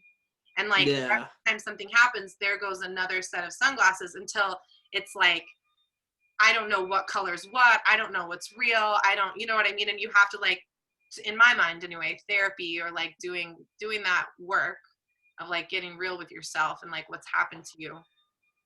It first of all takes a lot of courage and a lot of like vulnerability and strength, but the goal is to like take those sunglasses off one at a time until you can finally get back to like, what do I see? Like, what do I see when I'm not looking through Yeah. other bullshit or experiences or expectations or, Yeah. No, I agree with that. I like kind of going off what you just said. I wish more people were like more comfortable with just kind of being like, honest with themselves and more vulnerable, because it's not an easy thing to do. But I feel like part of the reason why it's not easy to do is because maybe people in their circle, like, they feel like they're being judged, or like, it's like, oh, if I say that, like, I don't know, they're going to like think that whatever, you know what I mean? It doesn't even matter. Like the fact that like, I should, the way I try to run is like, I should be able to go to like anybody in my circle and just be like, yo, like, dude, I'm going through a tough time. Like, you got me, like, you know what I mean? And just like friggin', I don't know, whatever needs to be done, like get done. But like, just like, I'd much rather like be able to say that than like friggin' like, you know, like, ah, dude, you're being stupid. You know what I mean? It's like, nah, chill. This is like how I actually feel right now. You know what I mean? But I feel like that happens to people, you know? I think so. I think that, I mean, I feel like again, this is another thing that I feel kind of lucky being alive during this time period. Cause like, it's another thing of like going from when I was younger, seeing a reality that was like, no, you just need to be strong. You just need to get through it. And like very kind of like toxic, masculine, toxic, feminine vibe. Yeah. To now where it's more like, no, mental health is real. You know, like PTSD is real. ADHD, like my therapist refers to me as a highly sensitive person. And so I've been learning Yeah. a lot about that diagnosis or whatever, but I've just been learning a lot about what it is to be a highly sensitive person. And as I'm reading books about it, I'm like, oh shit, like I'm all over this book. Like this is me. This makes so much sense for how I am in the Yeah. world. And like, you know, these things I, that I thought were wrong about me, it's not. It's just part of who I am. And if I see it the right way, it becomes like a superpower. It becomes like a yeah. strength rather than a weakness, you know? There's something you posted. It was like, maybe even it was just yesterday or the day before, but it was something along the lines. Oh, I'm losing my train of thought. Hold on. But it was something along the lines. Oh, mental health. Like, you know, like you should take sick days for that. You know what I mean? Like if you're feeling under the like weather, like honestly, I agree with that 10,000%. Like if there's a day where you're just like, you know, today's not the day, like you shouldn't put the pressure on yourself to like keep it like pushing and just like push. Like if your body's giving you like a signal that it's like you need to relax and chill out, do that. You know what I mean? Don't fight your body because it's going to end up driving you into the ground anyways. You know what I mean? Something that's really hit me in the last year for a handful of reasons is that like your mental health, if not taken care of, will turn into your physical health falling apart. It's true. And like a lot of people don't witness mental health as valuable as physical health. Like I have certain people in my life who are like, if I say I'm feeling sick, then they're like, Yeah. oh, yeah, go, like take time for yourself. But if I say that Yeah. I'm feeling unstable, I'm feeling like I'm gonna break down, they're like, just hold on, just give it a little bit more effort. It's not the same response as like Yeah. you know. But for me, Yeah. I'm like, no, it's the same fucking thing. Because Yeah. I can hold on for 3 or 4 more days, but in a week, I'm gonna break the fuck down, and it's gonna be a pretty big issue. Like, I'm saying I need time right now so that that doesn't happen. Doesn't happen. Yeah. And the thing is, well, you know what? And this, like, I see this happen with like some of my friends that are around me too, is like, I'll see that they need that break, but like their jobs that they work are just like, and this is, I honestly, I have personal beef with like jobs, to be honest, because I think jobs like fucking treat people so shitty for the most part. I mean, don't, and that doesn't apply to all jobs. But it's a But nice majority. I mean, but it's like yo, I've like literally like, you know, I had a like not me, but I'm saying like I had a friend. Well, here the I had a friend experience something, so that's what the story I'm going to tell. But like, so I had a friend that like lost a family member, and then literally their work was like, okay, so you're going to come in today. I was like sitting next to them. I was like, yo, tell your boss to go fuck off and quit. Like I was like, what, like, you know what I mean? It's like you just lost a member of your family, and this dude has just like not even one fucking ounce of sympathy for that, and he cares more about like fucking selling like maybe like a little bit more product today. Like right. what? The What other a scum. that is, they're probably not making $20 an hour. They're probably making less. That's the craziest part. And it was that situation. I was like, yo, like it's not worth it. You know what I mean? It's not worth it. Like honestly, you should maybe have a conversation with yourself and see like, I know today it's definitely not worth it, but is it worth it overall? You know what I mean? It's like, is this so, and I understand like having a job and needing to survive, but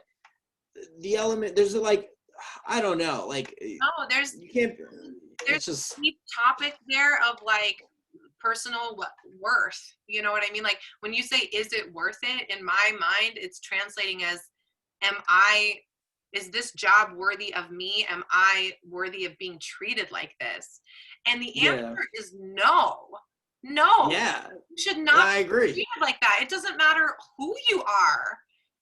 People should have more compassion for like your experience, especially in a death situation or like a sickness situation, which is Oh my gosh, yeah. we're in the whole capitalism conversation, which is a whole sickly, you know what I'm saying? Yeah. The way that I would say global capitalism, but American capitalism specifically is like so disgustingly void of compassion. It's crazy.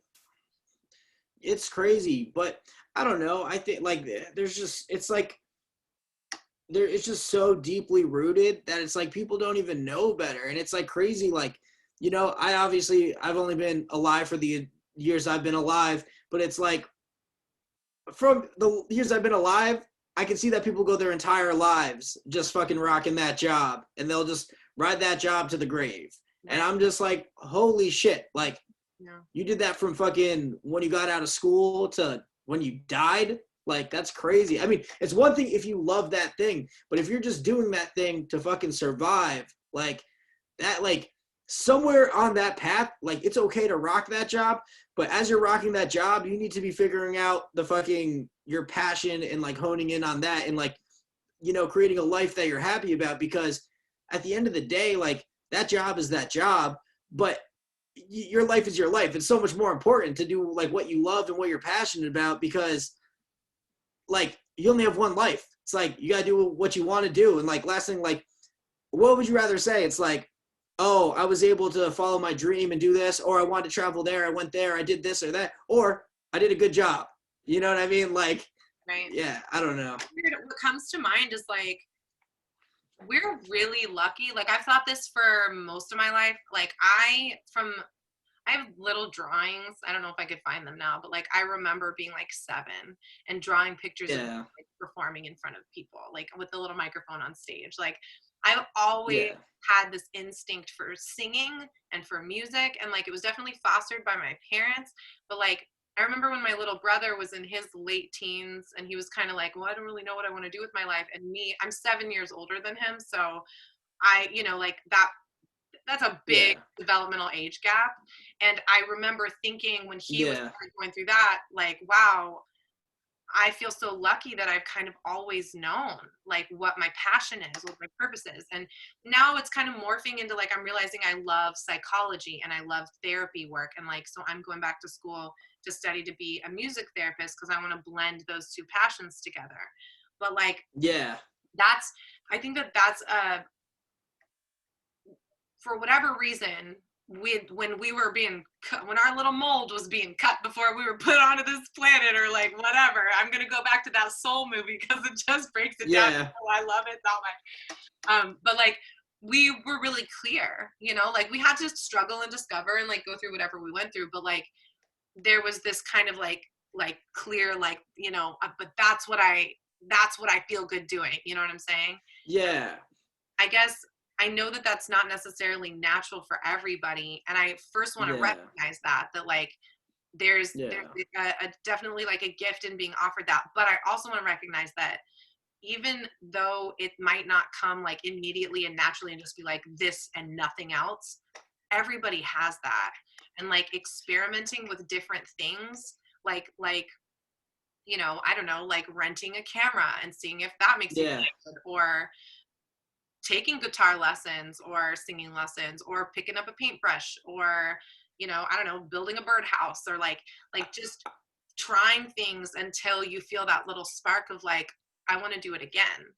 Yeah, I think that's you said the key word too was experimenting. You know what I mean? Just like trying different things until you find out what you love. And even going back to like, I wake up every single day, like thankful that I'm able to like I'm living in a house now because of art I've created. You know what I mean? Like that's insane. And like, to me, like it's so important to be thankful for these things. And like, and don't get me wrong, I do have days where I'm like, I don't want to do this today. Like, you know what I mean? I'm tired, like I'm run down, like, but at the end of the day, I always tell and maybe I'm a little aggressive with myself, and I'm like, Mike, you just need to shut the fuck up and do it because you are in such a good position. And like, I'm just so thankful to be in the position that I am. And I feel so blessed that I just like, you know what I mean? Like if I'm not feeling like, I just got to do it because otherwise, like, you know what I mean? It's a waste of like, so like the thing is, my whole thing too is like,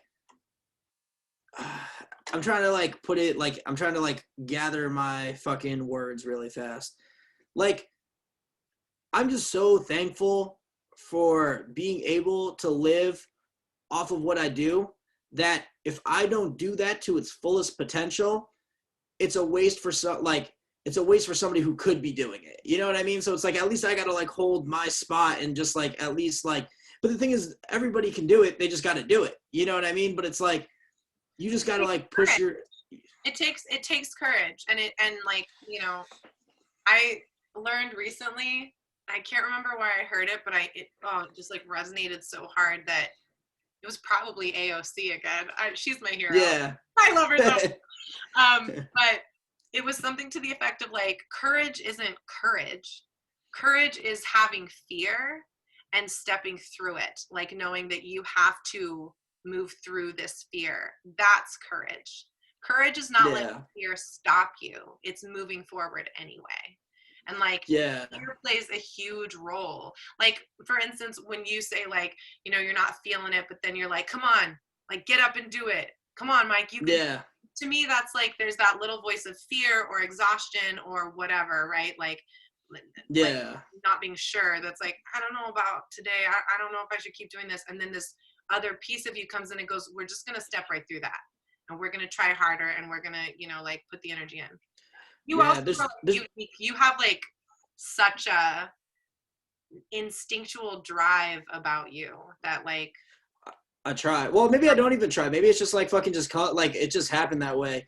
But going back to what you're saying too is like, I mean, there's two real motivators in life. It's love and fear. You either do it because you love it, or you're afraid that what's going to happen if you don't do it. You know what I mean?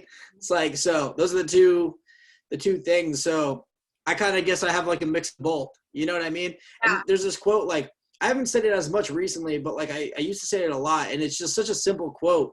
But it's like, if you do nothing, nothing happens. You know what I mean? So it's like, you can't expect anything to change if you're fucking just sitting there doing nothing. It's like if you want to like create a life for yourself, you have to get up and do it. It starts with you. Like, everybody, like it's not gonna, and maybe some people it does pop up this, but for the 90% of people, it's like, you can't expect the door to pop up. You have to like work your way to the door. You know what I mean? It's like, for those you know, people that the door just magically appears, they probably have some relatives that are really well connected, or they've got a bunch of money, or like there's some aspect of their life that is that like 1 to 10%. It's not the average scenario, and they've got their struggles in other directions. You know what I mean? Like, I agree. Through also, everybody has their battles too, and that's like, even when I've dealt with people that I'm like, not like, you know, maybe I didn't agree how they handled situations, I've actually managed to like get to a place in my life where it's like, damn, well, maybe that person like was going through a pretty tough time. Like, even though they treated everybody awful and like I didn't like how they handled things, like, and I still don't agree with what they said, but you know what? They probably were struggling with a lot of things themselves too. That doesn't justify how they treated people, but I'm a little bit more compassionate and sympathetic towards these people and understanding, you know? So then this way, but you know what I mean? It's like, I think they just have a little bit of work to do on themselves, and, you know, maybe it happens, maybe it doesn't, but I just know that if someone's acting all crazy, I can't be around it. Right. You know? But okay, so the word you just said was compassion. And what I've been learning about compassion recently is like, compassion for yourself creates compassion for other people. Like, it's easier for you to have that compassion for other people and like veer away from judgment and just be kind of like what you just said, like, they're going through what they're going through, but my compassion for me equals my boundaries around my energy. And I can have compassion that you're going through some shit, but that doesn't mean that I have to let your shit affect me. That's me being compassionate to myself. And so it's like, just to go ahead. Yeah, my bad. Just to loop back on like what I said, because like when I say like I can't be around it, that's not like my immediate reaction, you know, like obviously like I'm going to try to help and like be there for the person. But with some people, it just becomes a point where it's like, this is like, you're not changing. You're making everybody miserable. Time to go. You know what I mean? I got to hang it. Like, I can't, like, I tried to be there for you, but you won't be there for you and make a change. So it's like, I gotta hang up the towel. I don't even know if that's the expression, but Yeah. I'm going to hang up the towel and leave. You know what I mean? To me, kind of like like almost like leading by example kind of thing. You know what I mean? Like, Oh, that's so key. right? Yeah. Like if I need to hang up the towel with you, Yeah. then maybe you'll, from a distance, like since you're not right in the middle of things fucking up energy, and you're able to see me continue forward with my boundaries and my like self-compassion, and like me not being like, fuck you, you're weird, fuck you, but more like, this isn't working, I don't feel safe, or I don't feel supported, or whatever your terminology is, but just like, Yeah. I'm gonna go over here, like, no judgment, just I hope you get what you need, like I support whatever you need to get your healing or your whatever. Yeah. I think that can create a scenario where then they can witness what it is to live healthy, and hopefully get an idea of like what they need to do to live healthy. You know what I'm saying? Like, Yeah. And I think part of that too, like, and I mean this in a nice way, is like sometimes you just outgrow people, because what may have been a good circumstance when you first started, it just like doesn't make sense for you anymore. And like sometimes, I mean, situations also change too. There's like an element of that, but I think it's okay to outgrow situations, and it's like you could be thankful for like, like even some of the more whack things I've dealt with on my come up, like I'm still thankful for them, because I wouldn't necessarily be where I'm at now if it wasn't for those. And I've learned so much, so it's like, looking back, like retrospect is incredible, because I had a few little fumble wumbles back in the day that hurt, yeah, that like hurt and made me feel like, why would I do this? But like that spark in me, that purpose was like, don't you give up, keep going, keep, like even if you gotta climb yeah, this really high mountain and you gotta do it alone for a minute, you keep fucking going.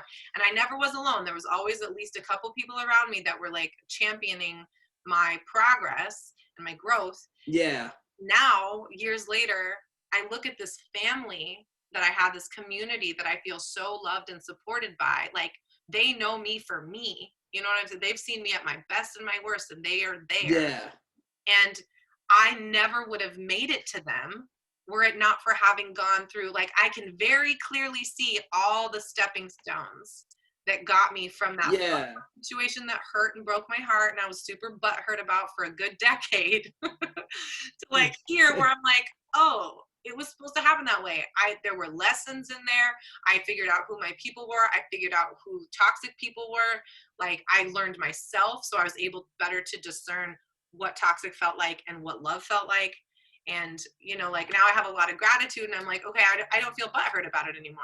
I'll be honest yes, with the people that I yeah, trust. I'm going to speak honestly about that old relationship and that old scenario. Like, I'm not going to be like, it's okay, it was all for the better. Like, no, they acted no, like buttheads, and buttheads yeah, get away with acting like repercussions and like reality. It's important to hold on to that shit, as we're seeing yeah. currently in our government. Like, Oh my repercussions gosh. need to be functional. We need to have Yeah, recourse for fucked up behavior, because that's how we learn. That's how change is made. But like, yeah, I don't yeah. have to hold on to it and have it hold me back, or have it like keep me from being able to have a healthy relationship or a healthy career, or like, Sometimes you just got to charge those situations to the game. It's like I dealt with this whack situation, and just like, it's all part of like the journey of life. But the most beautiful thing about it is like, going forward, you're never going to let yourself get in that situation again, because you know what to look for. And when you see it, you're like, oh, I know you. I've worked with you before. I'm not doing this again. No chance. Like, you know what I mean? It's good talk. Nice try. right, right. Or like, I know this energy. Like, you might not be the Yeah, person, but I know this fucking. that's exactly what it is. Like, well, I just like, but even if they're not the same person, they are the same person, because you know exactly what's about to happen because you've seen it before. So it's like, okay, It's cool. also like not. I hope that it never came off in a shit talky way, but like there Yeah, have been younger artists that I've had interactions with where I was able to say to them, I'm, like, you're doing incredible things. You have an incredible future ahead of you. Here's a couple of scenarios I went through and a couple of people. I don't know how much they've changed, they're probably going to come barking up your tree. And I just want to give you, like, use it for everything you can, but be careful who you trust and how you trust. Yeah. Like, just like charge it to the game kind of thing, but then also like Yeah. pass the game forward. Be like, this is what I learned, and I don't want you. I would rather you get to like catapult off of my pain and experience than have to go through your own version of it. Yeah. What I've learned though a lot about like a lot of these people I've dealt with, because I got a few of them, but it's like they never really last, because it kind of goes back to what we were saying earlier in this conversation. It's just like when you like put up a facade and you're not true to yourself, like it's hard to keep that character because it's not who you really are. So it's like, people can see through that, and eventually it fades because they're just trying so hard to be someone they're not, to the point where it's like they just can't maintain it because it's like a lot of like effort, Right. And yeah, a facade is a facade. Like, it gets taken off at some point. People see through it at some point. Yeah, and that's like one thing that I've like, like I think people that I keep around me too are like people that I know are like genuine. Like nobody is like putting on a front or stuck up. Like, you know what I mean? I just like really like to have like genuine conversations like we're having now, and just like, you know what I mean? Like I've dealt with like friggin' a bunch of weirdos in the industry, and like, you know what I mean? It's like, sometimes I'm just like, oh, why are you this way? Like, why are you being weird? Like, why can't you just be a normal human being, But people are people, and it's like. They got trauma they haven't dealt with yet. Like the facade, to me, at this point in my life, I recognize like every facade comes from trauma. They're afraid to be who they really are because somewhere along the way, their little monsters were like, you're never going to be good enough as who you are. You have to be something else. And like, that's heartbreaking. That's where the compassion comes from. That and sympathy. Yeah, I was just thinking the same thing. Bummer. Like, I hope you get to a point where you don't feel like you have to be that way. Like, where you really be you. I really hope you. Yeah, and I hope like these type of people manage to find their peace, like. Yeah, just like, dudes, I mean, some of the stories like are comedic. Like one of the dudes, like, I'm not gonna like say things, but like one of these weirdo dudes ended up going to jail, like, and it's just like hilarious. To me, that's like hilarious. I have like one of my boys who went to jail who I'm like actually cool with and I love, but none of these dudes just like went to jail, and it's like, yo, you can't make this up. Like, he's like that much of a weirdo, and I feel bad, but it's like almost like comedic. It's like I'm just like, geez, dude, like it's like, because I remember someone would be like, yo, you remember that dude? And I was like, yeah. And you're like, the dude that fucked me over? And I was like, yeah. And then they're like, oh, yeah, he's in jail. I was like, oh, that's not, like, obviously, like, I don't want him to be in jail, but at the same time, like, if he was doing a lot of bad things, like, including what he did to me, like, maybe he should be in jail. Like, you know what I mean? Like, so, I don't know. But I just hope he finds his peace. It's like karma. It's for me, I'm like, I'm just going to do everything I can to let go of that, which is hard. I have plenty of, people with rent-free space in my brain that I'm really trying to evict. Oh, yeah. That Pimo says that a lot. He's like, don't let them live rent-free. Oh, and yeah. for the most part, I've been pretty good of just like, I just like don't like, I've been so focused on like the good energy and like wanting the people around me to do well that like those people like, not only are they not living rent free, but they're not even on the same street anymore. They're just like, I mean, they're going to be there, like maybe like, I don't know, across the fucking state line or something, but like in my immediate like apartment, like they're not there, I feel like I'm giving out eviction notices. I've evicted a handful, and there's still some notices that are like, you've got until the first of the month kind of thing going on. Yeah.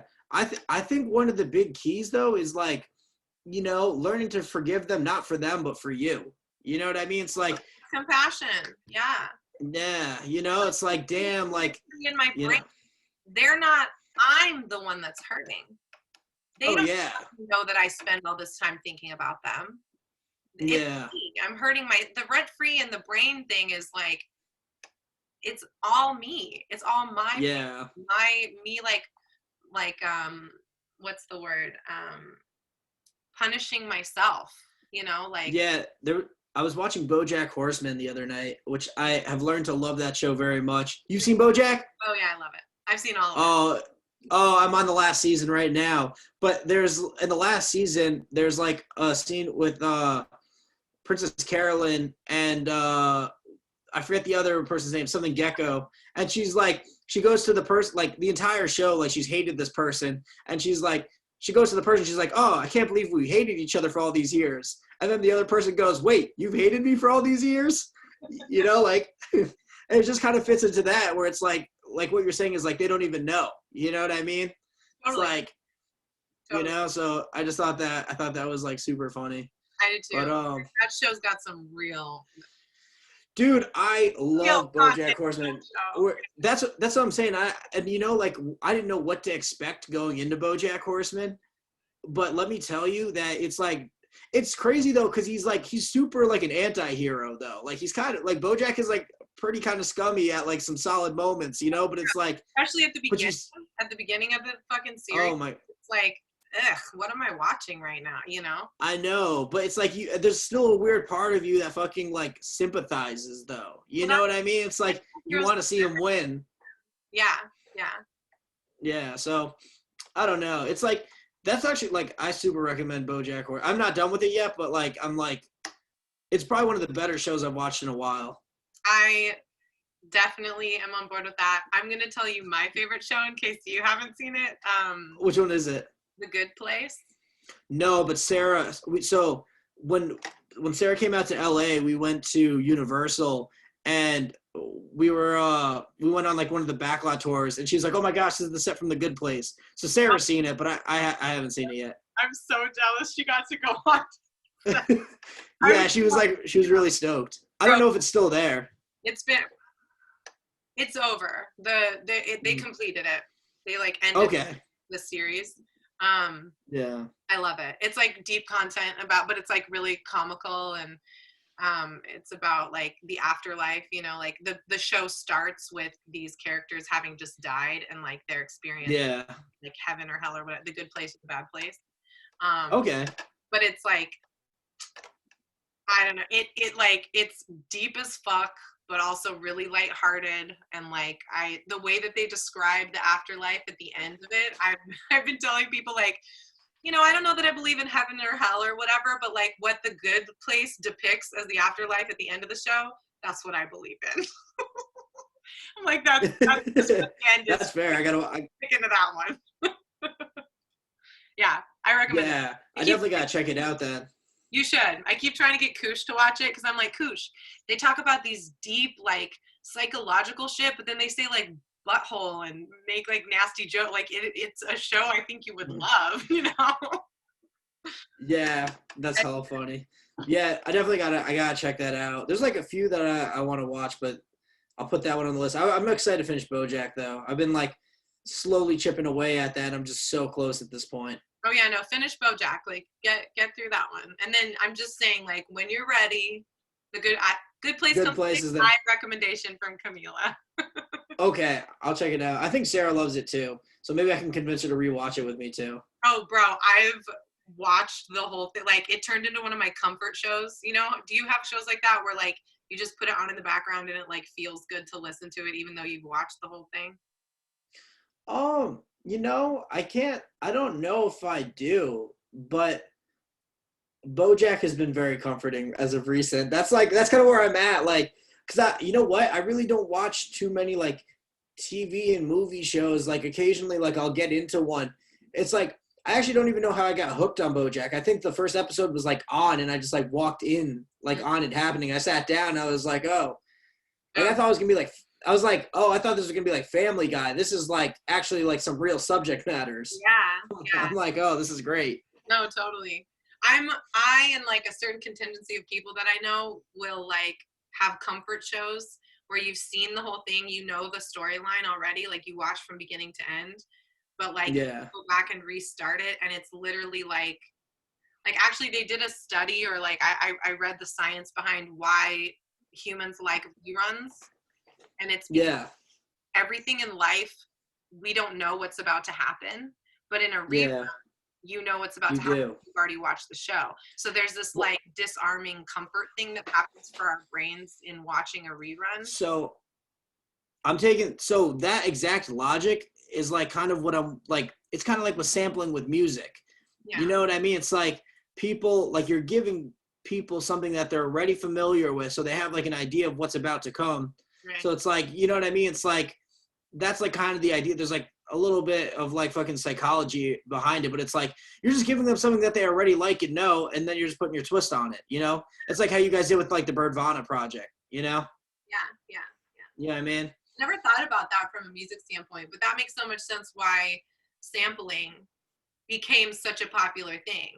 Like as soon as it started happening, it's just everywhere. And then like what was the song, the Anaconda?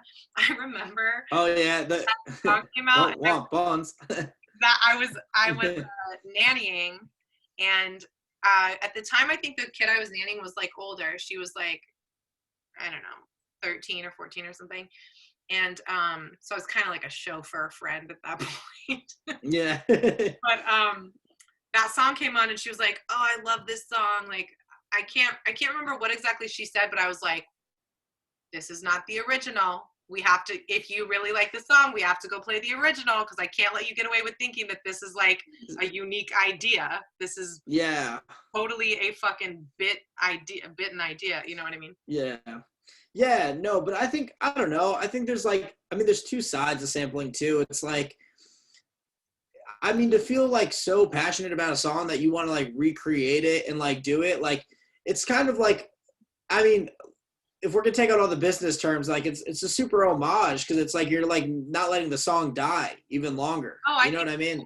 Yeah, I think it's a beautiful, like with what you just said too, like it's a callback, like there's nostalgia in it, like it's rebirthing. And the other thing that I'm learning a lot about, I've got this book called Steal Like an Artist, which I haven't read yet. It's like one of those little, like tiny little book that like has little pictures in it and stuff. But I'm excited to read it because it's just planting, just even the name plants the idea in my head of like, artists steal. Like our whole job is to see someone else's creation and then let it go through our filter and have a new thing come out.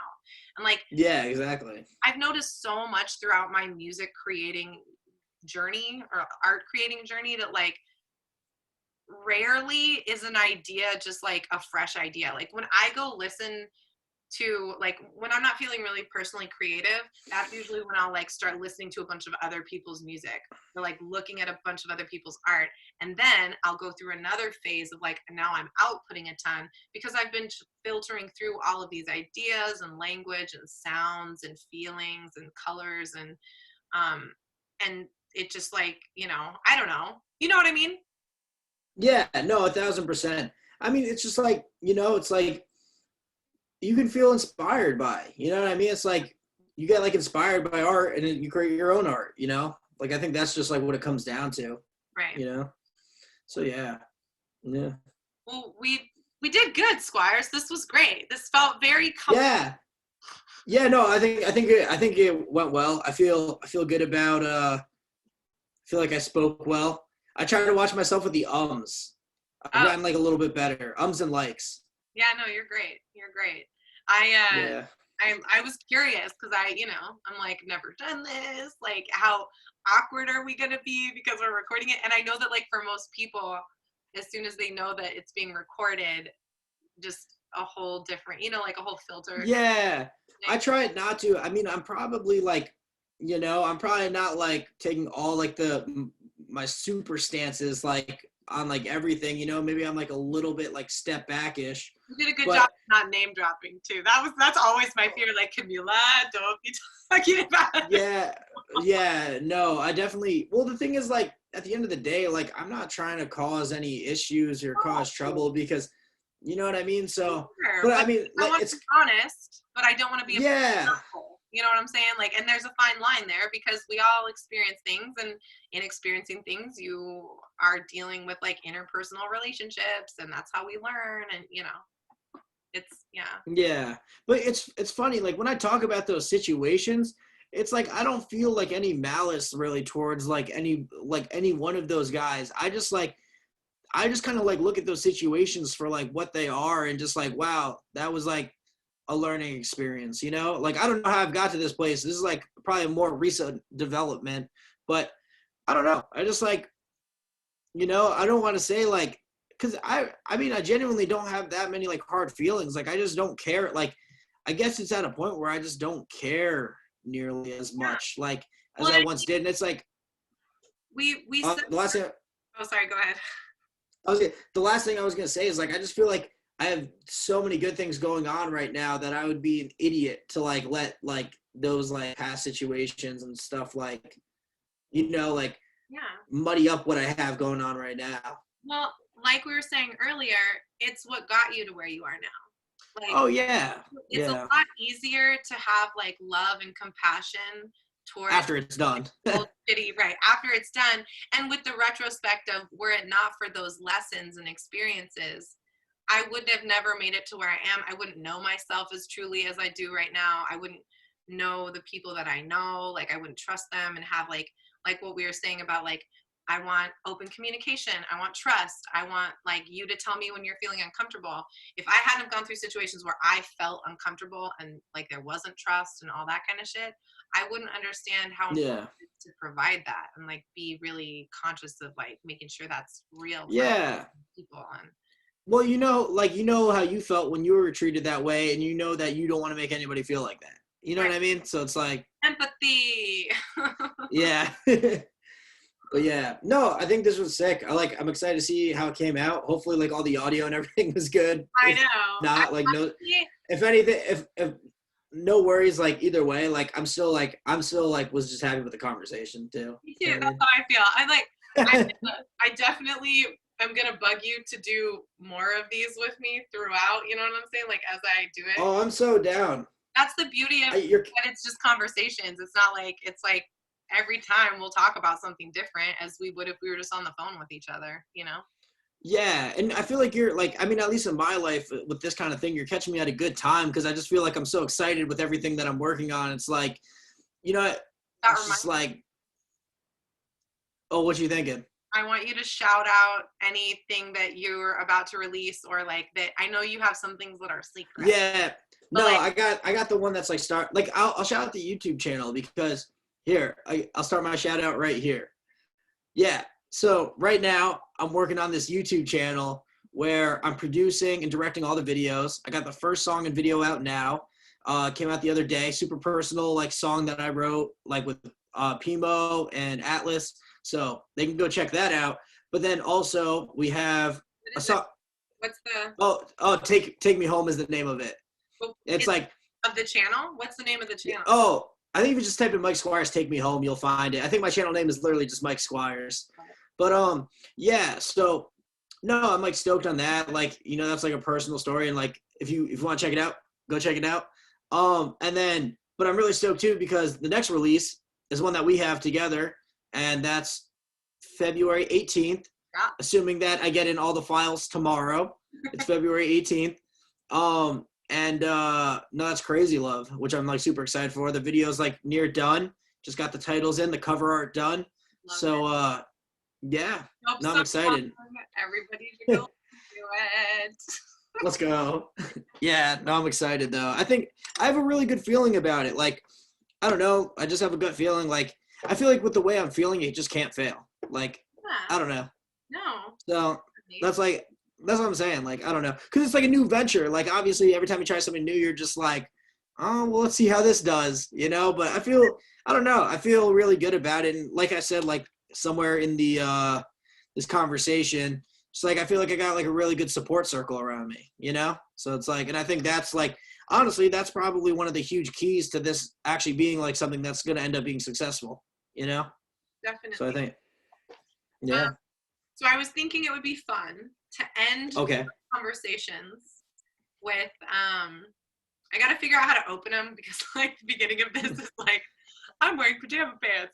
I don't know where to start it. I'll figure that out. But the way that I want to end these is with two things. One is this was actually somebody recommended that I do this and I love the idea, but like if you have a favorite moment, and I know that we all have many of them, but like if you can just think off the top of your head of a favorite moment on tour or like during a show. Okay. Yeah. And then the last thing is I want to end these with something that we're grateful for, because I think that gratitude, Oh yeah. gratitude, and maybe a listener will think of what they're grateful for. You know what I'm saying? So what's your story, if you can think of one?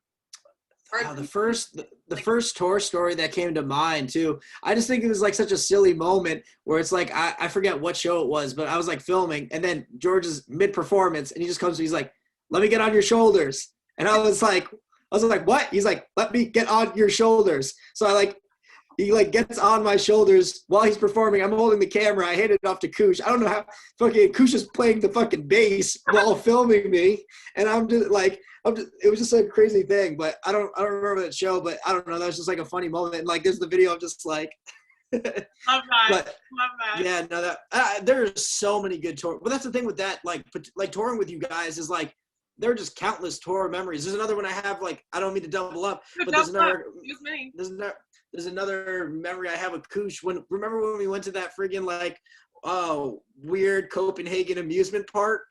Yes, it was like so beautiful. Tivoli.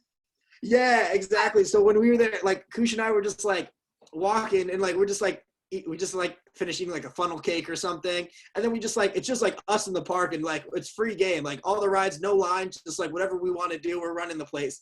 Koosh and I are walking by, we see like this like little like scrambler looking thing. We're like, oh, you want to ride that? And then we're just like, cool. So we get in. It ends up being like just tossing us so violently. Like we're just like, we're like crying. And the thing is like throwing us like this, just like all around. And we're just like laughing. And we're like, oh my God. Like, cause it just went from like this innocent thing that we thought to just full, like we were just like crying. But yeah, no, there's so many good tour memories. And then, I'm shedding a tear. Yeah. Just reliving that moment. I remember you guys were on such a fucking high when you came back from Tivoli Gardens. Like, I know. I still am on that high. Tired or whatever. Like, yeah. Oh my gosh. That was I still have the tour though. You'd be like, "Hi guys," and us be like, "Squires, we're tired. Fucking chill." Dude, but friggin' honestly though, like that, like I don't know, that whole day, that was like a super, super fun day. I'm still not down from that high. That shit was so fun. Like, yeah. And then, things I'm grateful for. There's just like way too much to be grateful for, but I'll say it in like a nutshell. You know, like I think one thing I'm like super grateful for is that like I'm just able to live. Like my happiness right now is like where it needs to be. Like I'm feeling great. I'm like, you know, I'm really like getting in charge of my life. Like I feel like I control my life. My life does not control me. And I think a lot of like, that's like easier said than done. You know what I mean?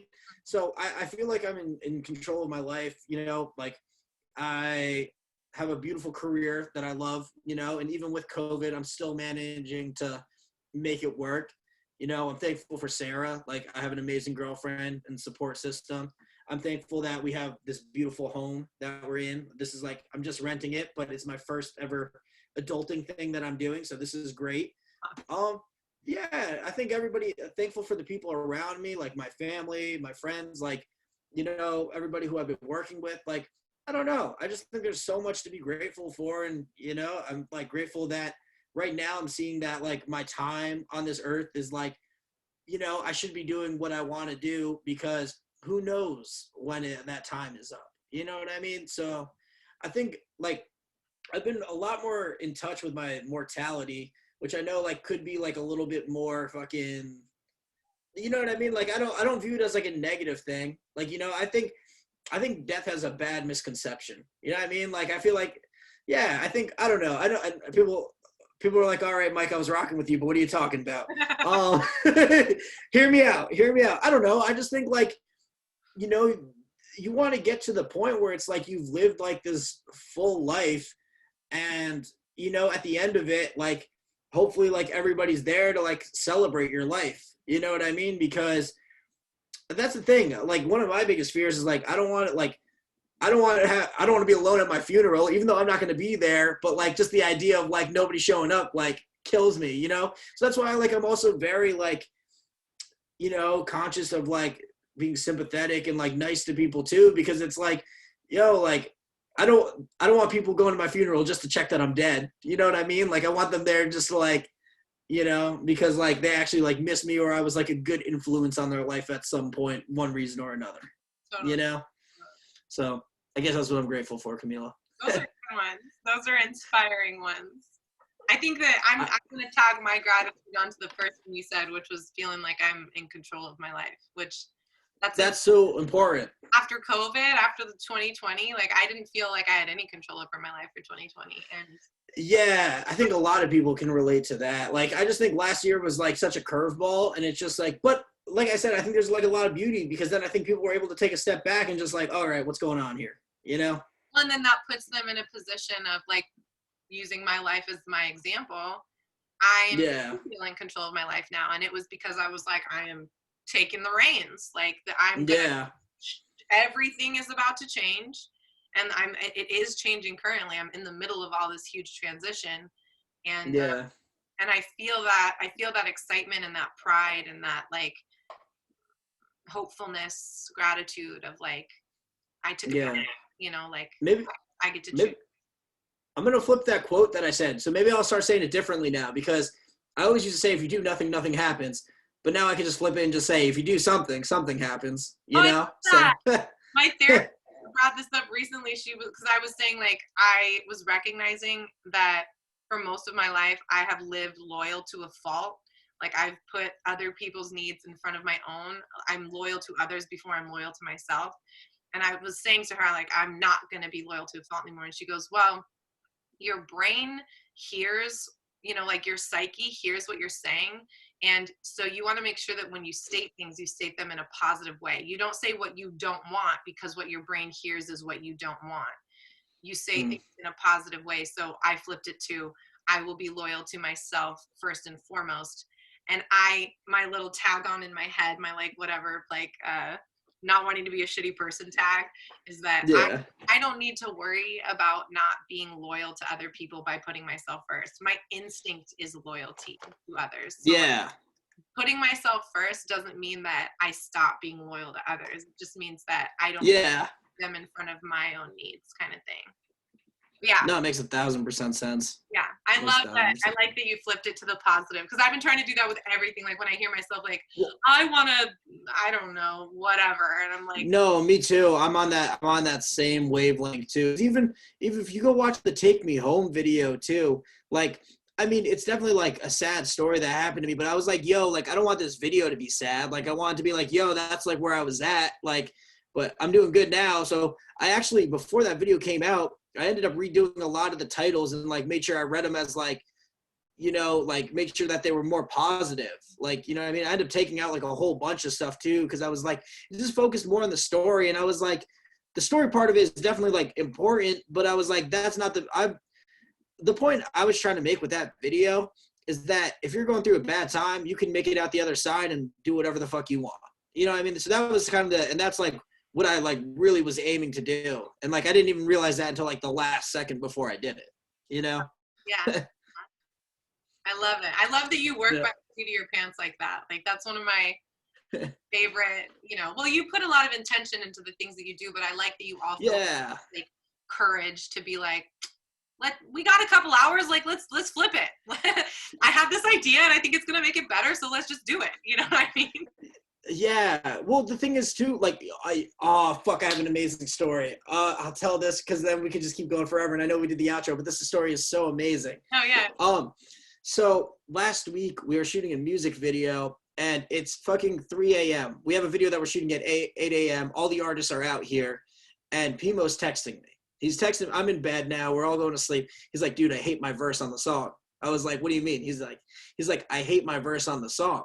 I was like, dude, I was like, I don't know what to tell you. I was like, just wait till it's like mixed and mastered. Like, I'm sure it's fine. He's like, nah, dude. Like, we just listened to it in the car, all of us. Like, my verse felt like it was like the weakest one. Like, I'm just not happy with it. Like, I know, like, I was like, well, I'm going to go to bed, Parker.